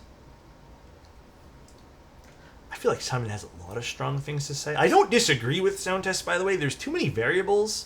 So I also understand where he's coming from in that sense. But I mean, if you understand someone's computer setup and you understand like how it translates to you, then I think there is a purpose to the sound test. Like, it makes sense. Also, just taking it with a grain of salt, I think is just important. But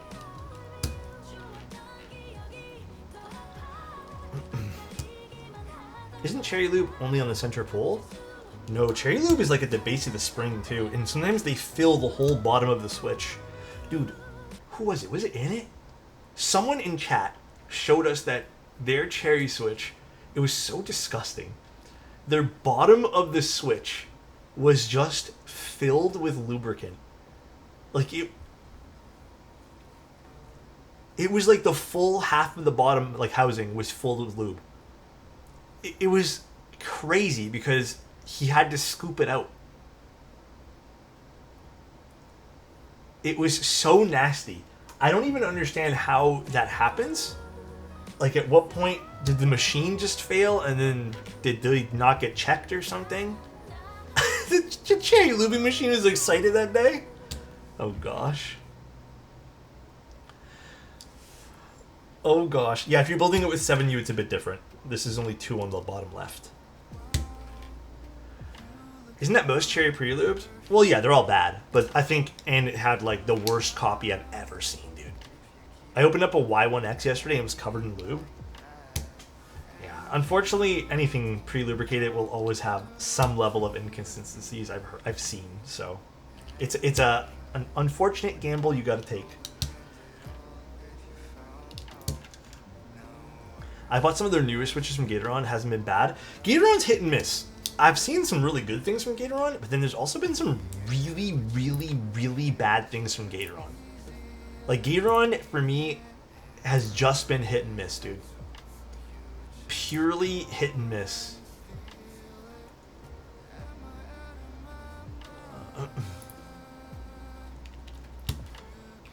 My goat is streaming? Hi, GameTO. How you doing, dude? Cherry Staff Goon too hard? Huh? I don't want to think about that.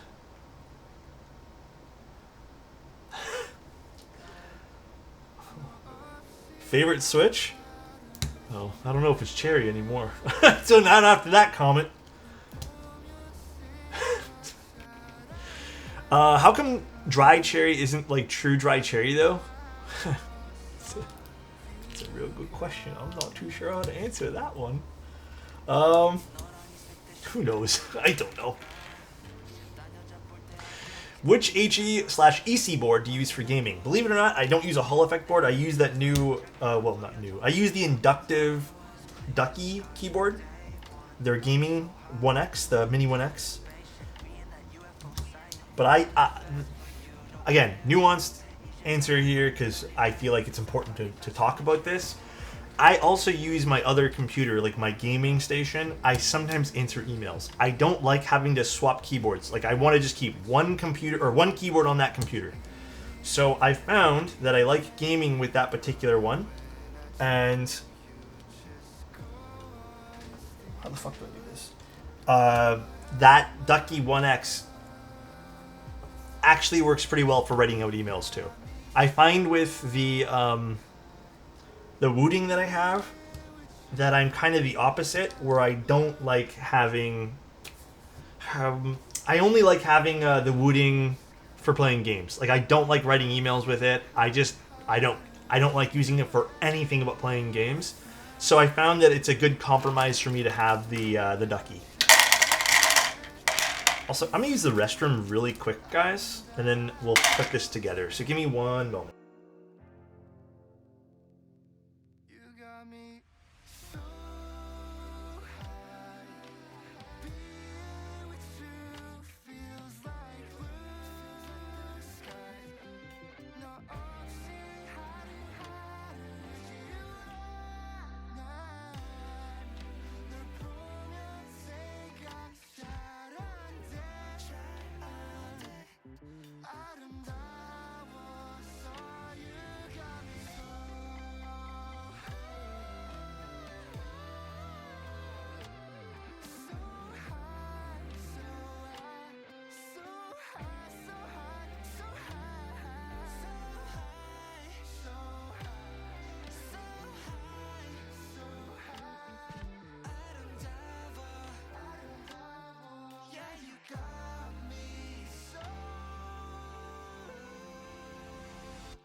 Dude, our AC has been putting in overtime. It hasn't stopped like operating today, which is a bit concerning, but I guess we'll see. Enjoy the angry coworkers, or hopefully it's not too bad. There was once an God, what emote's this? Is the Otos emote? Who built keyboards from 40s to Alice. His streams are the GOAT. He keeps the hobby afloat. Bro, I don't know if I keep the hobby afloat. You guys are too kind when you say stuff like that.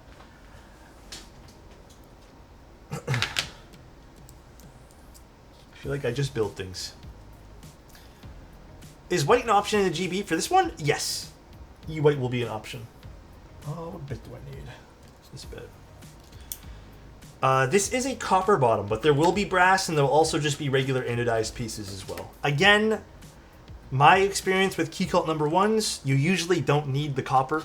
In fact, I feel like with most of the Keycult number ones, I actually prefer...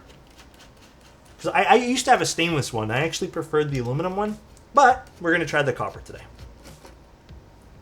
Didn't I build with Type Rs like recently? I feel like I did, but I have another batch coming in. In fact, they already might be in that I'm building for a client. So, what was that? My phone. Oh. I'd kill for a normal 100% Keycult. I feel like the 1800 is pretty close.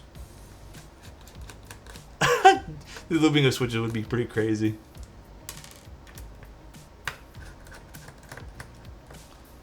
A friend of mine sent me a Morgan J reel. He's quite unhinged. Yeah, Morgan J is funny, but I think, like with, I don't know, for me, like I don't, all the humor doesn't resonate with me completely, but, oh god, this is freaking heavy. Do I need to take off the bot? I do need to take off this. Ooh, that is a giant chunk of copper. God damn. Different bit, right? Different bit. This is a giant chunk, my guy. Alex, what are the wooding made... Wait, sorry. What about the wooding made unenjoyable? It's just the sound of the switches, man. Like, maybe I'd have better luck if I modded those particular switches or tried a different Hall effect switch. But I thoroughly did not enjoy Hall effect switches for... I mean, realistically, on almost all Hall effect stuff I've tried, I haven't really enjoyed it for, like, long-term typing experiences. It's just not my cup of tea. It doesn't sound super great. So... maybe eventually I'll like it, but right now I haven't. Could you do a whole stream with auto-tune? Damn. For realsies? So I don't know. Bit of a late response, 100%. I know what to expect at your sound tests and how they will translate. That's why I get why Simon might not love them, but since I followed your content and picked up plenty of things you've shown off, they're personally really useful to me. Yeah, I think like how they translate, like if you know how someone's setup sounds and how it translates to yours, like it's useful, right? But yeah, outside of that, like people can manipulate sound tests. There's always been like that fear many people have had, so I get it, dude. I understand. There's a silent HE switch. Is there? I don't know. It's also the feeling of HE switches. Like, to me, I don't love them either, so it's a mixed bag of things. Alright, how the hell am I going to take this off now? Let's be very careful doing this so I don't scratch anything. What are your preferred Manta plate bottom case? Oh, I just like the standard aluminum with either the stainless weight, like the fin, or the copper fin. Are we doing the pizza grease lube today? Huh? Pizza grease lube? Excuse me? Not that I know of. You forgot a stab? Who said that? Was it Anna? Ben. You know who did pizza grease lube at one point? It was, you guys remember Clavier? He actually lubed a whole switch. I think maybe a batch of switches. I'm not too sure now if it was one switch, but he did pizza grease. I don't know why. Don't ask me, but he did. He did it a long time ago. All right, let's unscrew these. I feel like that might have been centuries ago at this point, though. Why? It's a good question. He did something gross with it afterwards, though, so. Moldy switches? Well, I don't know if I'm molded. I don't want to talk about it. Well, there'll be a number 2 1800. I don't know. Honestly, I kind of don't want a number 2 1800. If I'm being real, I don't think that would look super great. Do you guys think a number 2 1800 would look good? I'm not too sold on the idea. Where did I put the daughter board? Oh, there it is.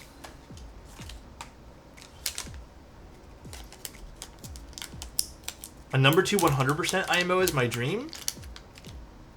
Yeah, you know what? Maybe it's just because I definitely have some bias towards the number 1 design more. Like, I think it's a nicer overall design, but everyone has different preferences. I've said this for ages, though, that I prefer the number 1. But it seems like you guys like a lot of people like the number 2s more. So, different preferences, different flavors, you know?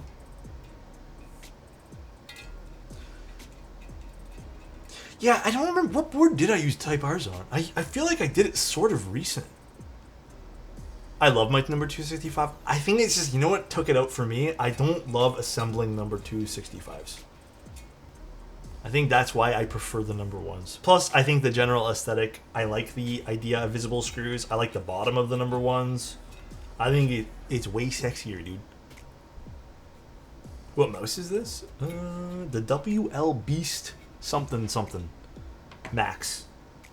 I haven't really been gaming with this one here too much, so I don't have like a true opinion on this yet. So, I'm getting there. Ooh. Is this going to be tough to put the cable in? I'm kind of nervous. I hope not. Maybe a bit tough.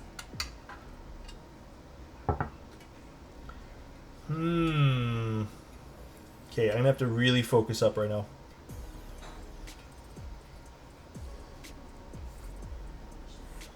Hold on, I think I can do this. Steel case is better than aluminum? Steel? There we go, got it. Perfect. Easy peasy. Did it. The number 2 Vickery is still one of my dream boards. Is that the... I feel like there was a few Vickery ones. Which one was the Vickery color again? I had a special edition number 165 that I really liked, that I ended up giving to Chozo, which I smudge, I'm smudge about a little bit, but does this have the genuine not TKL, KC build experience? This one? No, this is a bit more refined. I feel like this actually is not a bad experience at all. This is like pretty good, but I don't know if the cable will be a pain in the ass like most Keycults. This is my first time building an 1800, so well, the Keycult 1800, I should say. I should clarify.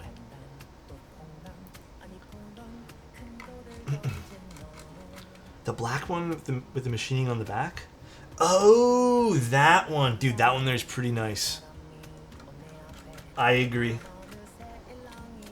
I have had the all black Keycult with the stainless steel, like full blacked out number 165. I loved that thing to death. But I wasn't using it as much as my other number 1 at the time, which I kind of regret even giving. I gave away both of them because I was like, yes, I have the number 2, nothing else matters. And then I realized how much I actually preferred the other one, so. Alright, let's see. Is this going to be a pain in the butt? We shall find out. I feel like a little bit, but we're going to figure out a good way to do this. More people need to adopt pogo pins of some sort. I'm not particularly updated on keyboards per se as to how they sound, but I'm still interested in the Zero. The Zero's nice, man. I liked the Zero a lot. Alright, this isn't as bad as I thought it was going to be. That's pretty simple. You just gotta angle it. Alrighty, so that's installed. Interesting what they did with this kind of floats in place over there. Alright. And then as per usual with Keycult stuff, I don't bother with any of those little alignment pegs. I think they're dumb. Let's screw this on. This does look sharp with white and copper though. No, we did giveaways for the Shelby 80 and the Andromeda keyboards. I have my own copy of that, like the one that I purchased, but I haven't really used it in quite some time. I feel like I should use it though, but I haven't really worked up my my willpower to use that board. I want to rebuild it, that's why. When Flame Patina? Bruh. Guys, that was a one-time thing. I'm pretty sure I need to practice more before I do that to boards. Yeah, the F and F one. I need to practice, man. I am not confident in my flame patina skills. Alex is the kind of guy to have 9 screws sitting on his desk instead of using varying screw trays. Shit, don't look at the 1 screw tray I got, bro. Don't do that to me. Who uses 1800? Well, if this sounds good, I'll use it for a bit until I have to send it back. I'm gonna try. Try my best, man. Are there little brass copper pieces you can practice on? I have some old ones, honestly, that I can probably have some sort of like old pieces that I can like screw up and not have to stress too much about, but I have to go find them. But I do want to try. I also, listen, I used a small torch last time, dude. I need a bigger torch. The torch I have is puny. It's meant for like, I don't even know what it's meant for, but it's not really practical for what we're doing. Ugh. All right, what do we think? What do we think? The white and copper is really sharp, though, I got to admit. I do like the white and copper on this.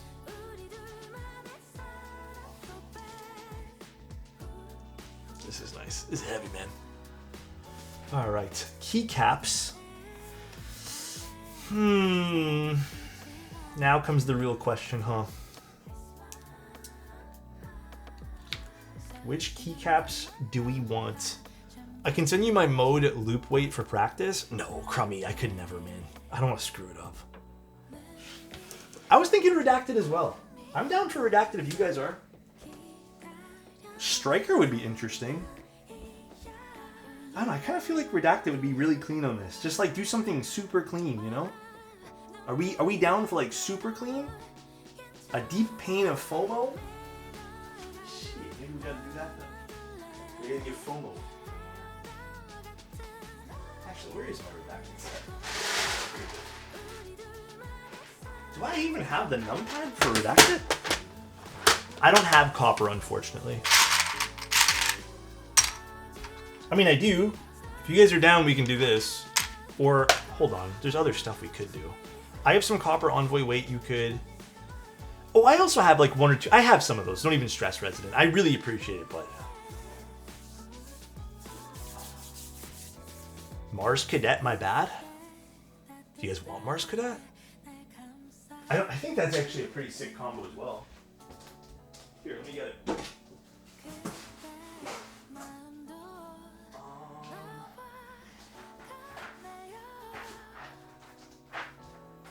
I think that'd be nice. I mean, it's honestly, it's E-white. Literally anything will work on this. We can literally pick whatever we want. And we'll be good. This would slap, and I think this gives it some nice contrast too, no? I'm pretty sure.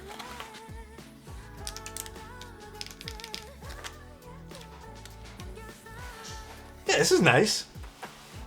Plus the stabs are orange too, so this kind of works. I'm already liking the way these feel. Like, I don't know. Okay, I'm not gonna be. Let's wait. Let's wait till I put it together. I don't even know if I did the bottom row right. We'll figure it out. This is hot swap anyways, so I'm not stressed. Matching stabs to keycaps are a must. Bro, I agree.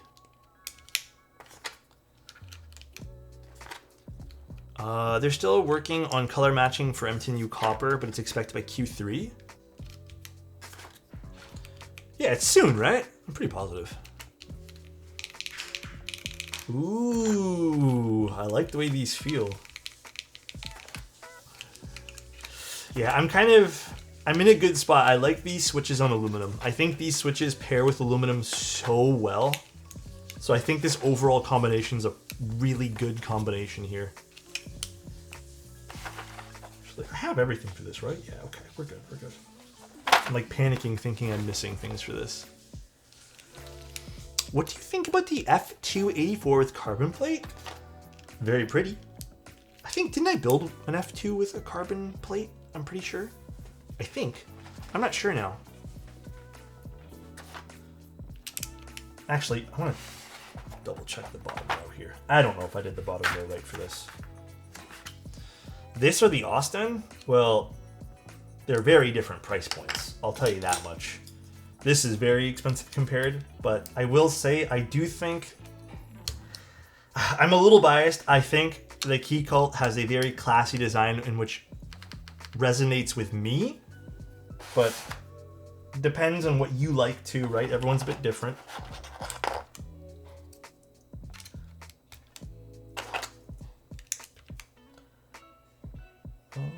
Control. This or the Rukia, bruh.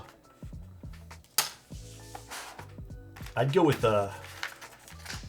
Dude, Rukia any day of the week, you know what I mean? For all intents and purposes, I am joking. Rukia or Noxary 380? I prefer the Rama keyboards instead. Can you recommend any solid Prelude low pitch switches?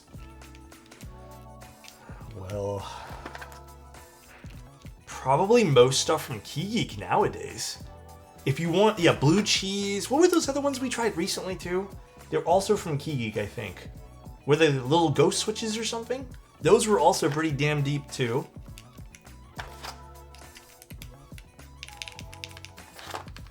I think those are probably the way you want to go.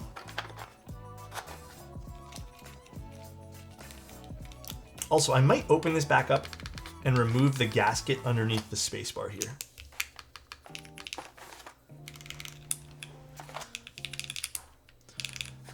Because of your recommendation of the Rukia, I just jumped on a GB sales bot. Damn, my boy. That is crazy. Y3s slap. Got some Y2s. They're supposed to be even deeper. Really? The Y3s? Or sorry, the Y2s are deeper? Have I tried Y2s? This or the Monsgeek M2? I haven't tried. Honestly, I've never tried Monsgeek stuff, so I couldn't even give you like a real answer here. Unikey said they're deeper? Interesting. Very interesting. Dude, I'm gonna head out now. Bye, Gantio. Take care, dude. Actually, this combination's looking cool. This is definitely a very cool combination here. Unikey said they're deep. Oh, right down there. Y2s just came out like a week ago? Really? Honestly, I don't really recall. There's too many switches that come out too quickly. I lose track way too fast. They're a little different. They have a metal insert and a cutout. Wait, which ones do? That sounds interesting, actually.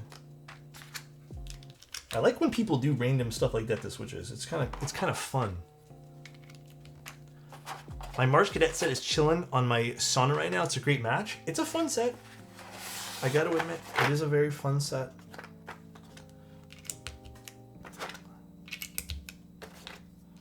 I put some Invokey Matcha Reserves in the Encore Round 2 with GMK Dandy, and they're very nice. Invokey Matcha Reserves in my Encore Round 2. Oh, nice. That sounds like a nice combo. The Invokey stuff has always been pretty well stock lubricated as well.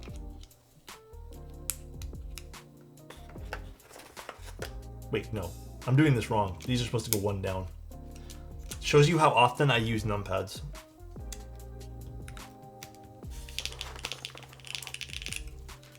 That really goes to show you. Also, I'm thinking we take this apart too and try one with the copper base and one with the aluminum base too.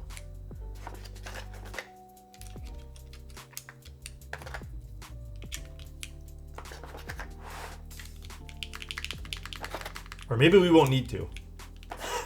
Maybe we won't need to. Maybe this will sound insanely good. We'll see.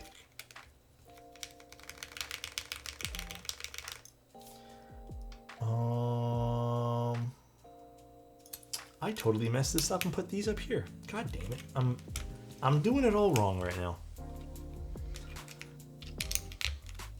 What are those containers you use to store your switches? Oh, when I do use containers, they're the ones that, if you type in !kit, they're those ones. I'd be lying if I told you guys I remember what brand they are. I think it's like Iris or something, the brand, or something like that. Let's do prints. Oh, there's an F13 key. Let me use the F13 key instead.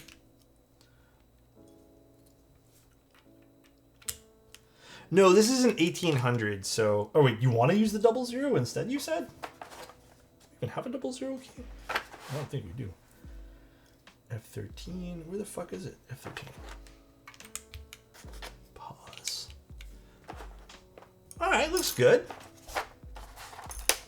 It's on the bottom tray? Where?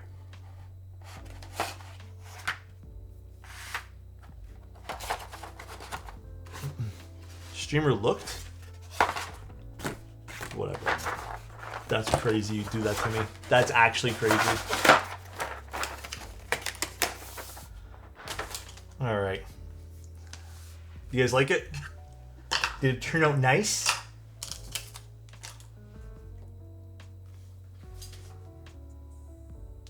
I think this looks good. I think this looks pretty nice. I'm into this. This is heavy. This is so heavy with the copper.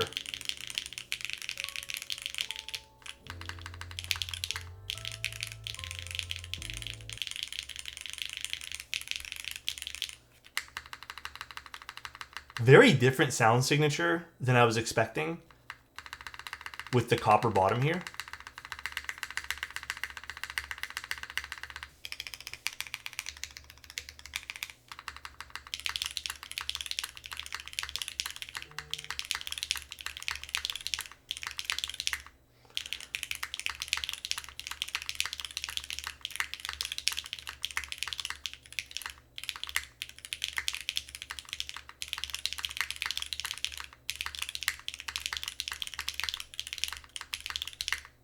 I actually really like this too. I do think I'd probably personally prefer the aluminum bottom on this,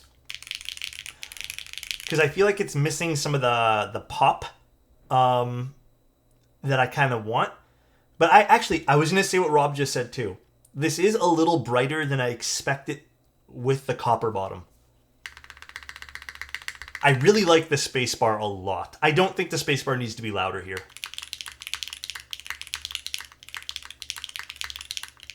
You guys, if you guys want me to try a louder spacebar, I personally am super happy with the spacebar here. But we can try like a cherry switch, an MX2A, if you guys would like. But I'm really into the spacebar sound. Let me get an MX2A. Do I have one like just readily available though? I do, right here.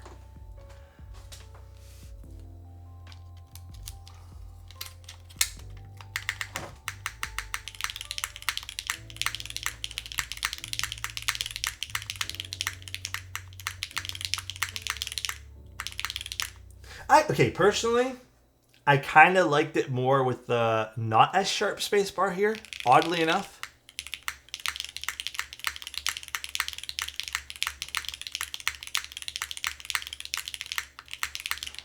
No, Sumo, these were all factory loop switches. I mean, this is a really good sounding board. Do you guys like the alphas on these? I'm actually really vibing with the alphas here.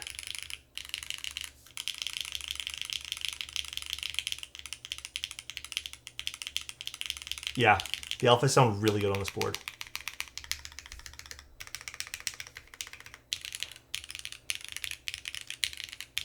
I mean, the numpad sounds really full as well.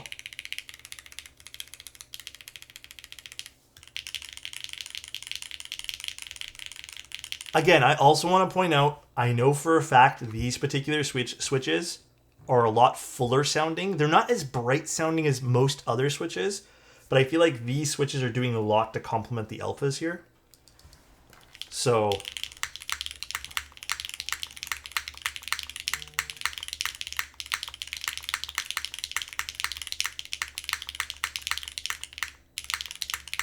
yeah, they're full travel. And then we're using the cherry switch for the spacebar. I kind of almost personally, again, personal preference, you guys can pick whatever you guys like at the end of the day. I almost kind of liked this switch better. Let me just pick a different one just in case. I feel like the lower, more rounded sound profile for the spacebar here. I don't know why. I'm kind of enjoying both, actually, now that I go back and forth.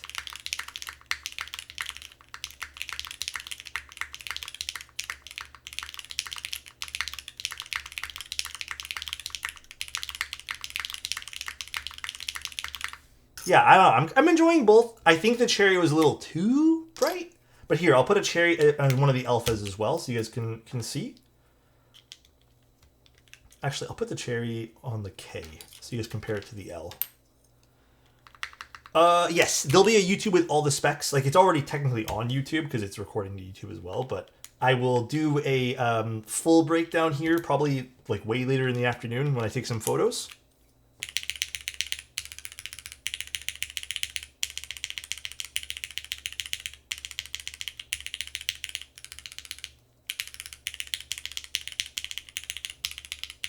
Here, H versus the K. So the granite switch versus the cherry. Cherry's on K, granite switch on H. Ready?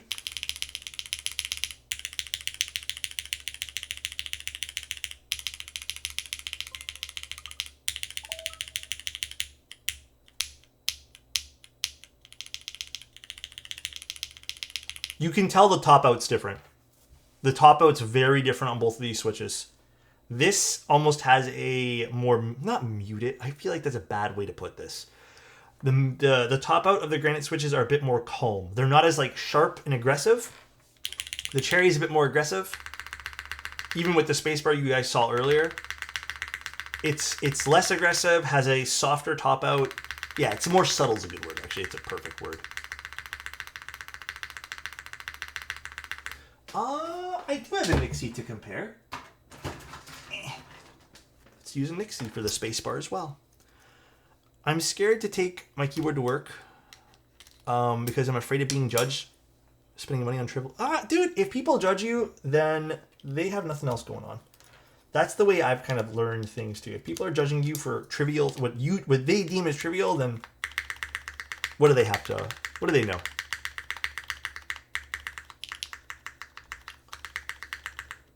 It's interesting. The Nixie's along the same sound profile as the other Milky top switch.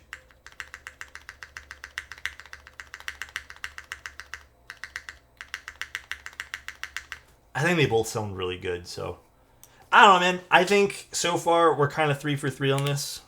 I think all three of them sounded fine in my opinion. But the Granite is Type Plus. That's the manufacturer. So the same people making those Type Plus stabs are making these particular things too. Alright, well, I'm overall very happy. Maybe we'll do a second build with this. Maybe I kind of want to do a second build with totally... Oh, jeez. These switches. These cherry switches get disintegrated sometimes, though.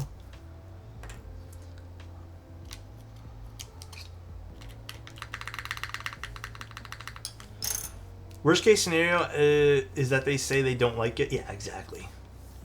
Yeah, what if they don't? If they don't like it, they don't like it. What are you supposed to do? You can't do nothing. And no one should stress. Well, okay, I think what I want to do for this, maybe I'll pick a second day to stream this week for this particular board. And I'll pick a totally different switch. Maybe we'll do like a tactile switch.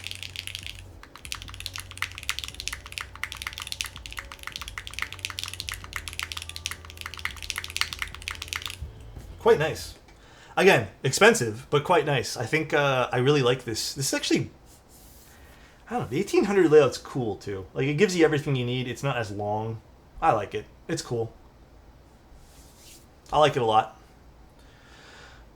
Can't go wrong with tactiles. Yeah, I mean, I need to order a second batch now of Type Rs, so maybe I just make a big order from Unikeys or something, so. Alright though, guys. Hope you guys enjoyed the stream today. Hopefully it was kind of fun. We did a quick 2 builds. Thanks for the stream, Alex. Thank you. Oh, wrong button. Thank you guys for tuning in. Thank you guys. The big Lucky Tactiles are actually really nice too. I could, if I have enough, I could use those too. All right, guys, enjoy the rest of your day. Please, everyone, stay cool because it is going to get extremely warm today. It's already extremely warm, so just, again, try to relax a little bit maybe. But let's go find someone to raid. I don't know if anyone's doing keyboard stuff. Probably not. I don't know. Mango keeps this. Let's go raid Mango.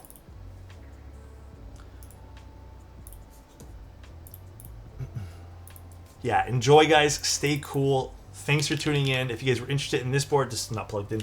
Interested in this board, Novelties will have it. If you guys are interested in the other one, Zoom Dina, that's on Melatrix's website. I think they just started their second round of pre-orders. I'll be live tomorrow again anyways. We're streaming a lot this week again, so should be fun. I got a lot of other boards coming up. I'm gonna go eat something, and then I'm gonna get some more water because I feel like today's gonna need hydration. Enjoy, guys. Take care, and I love you all. Bye-bye.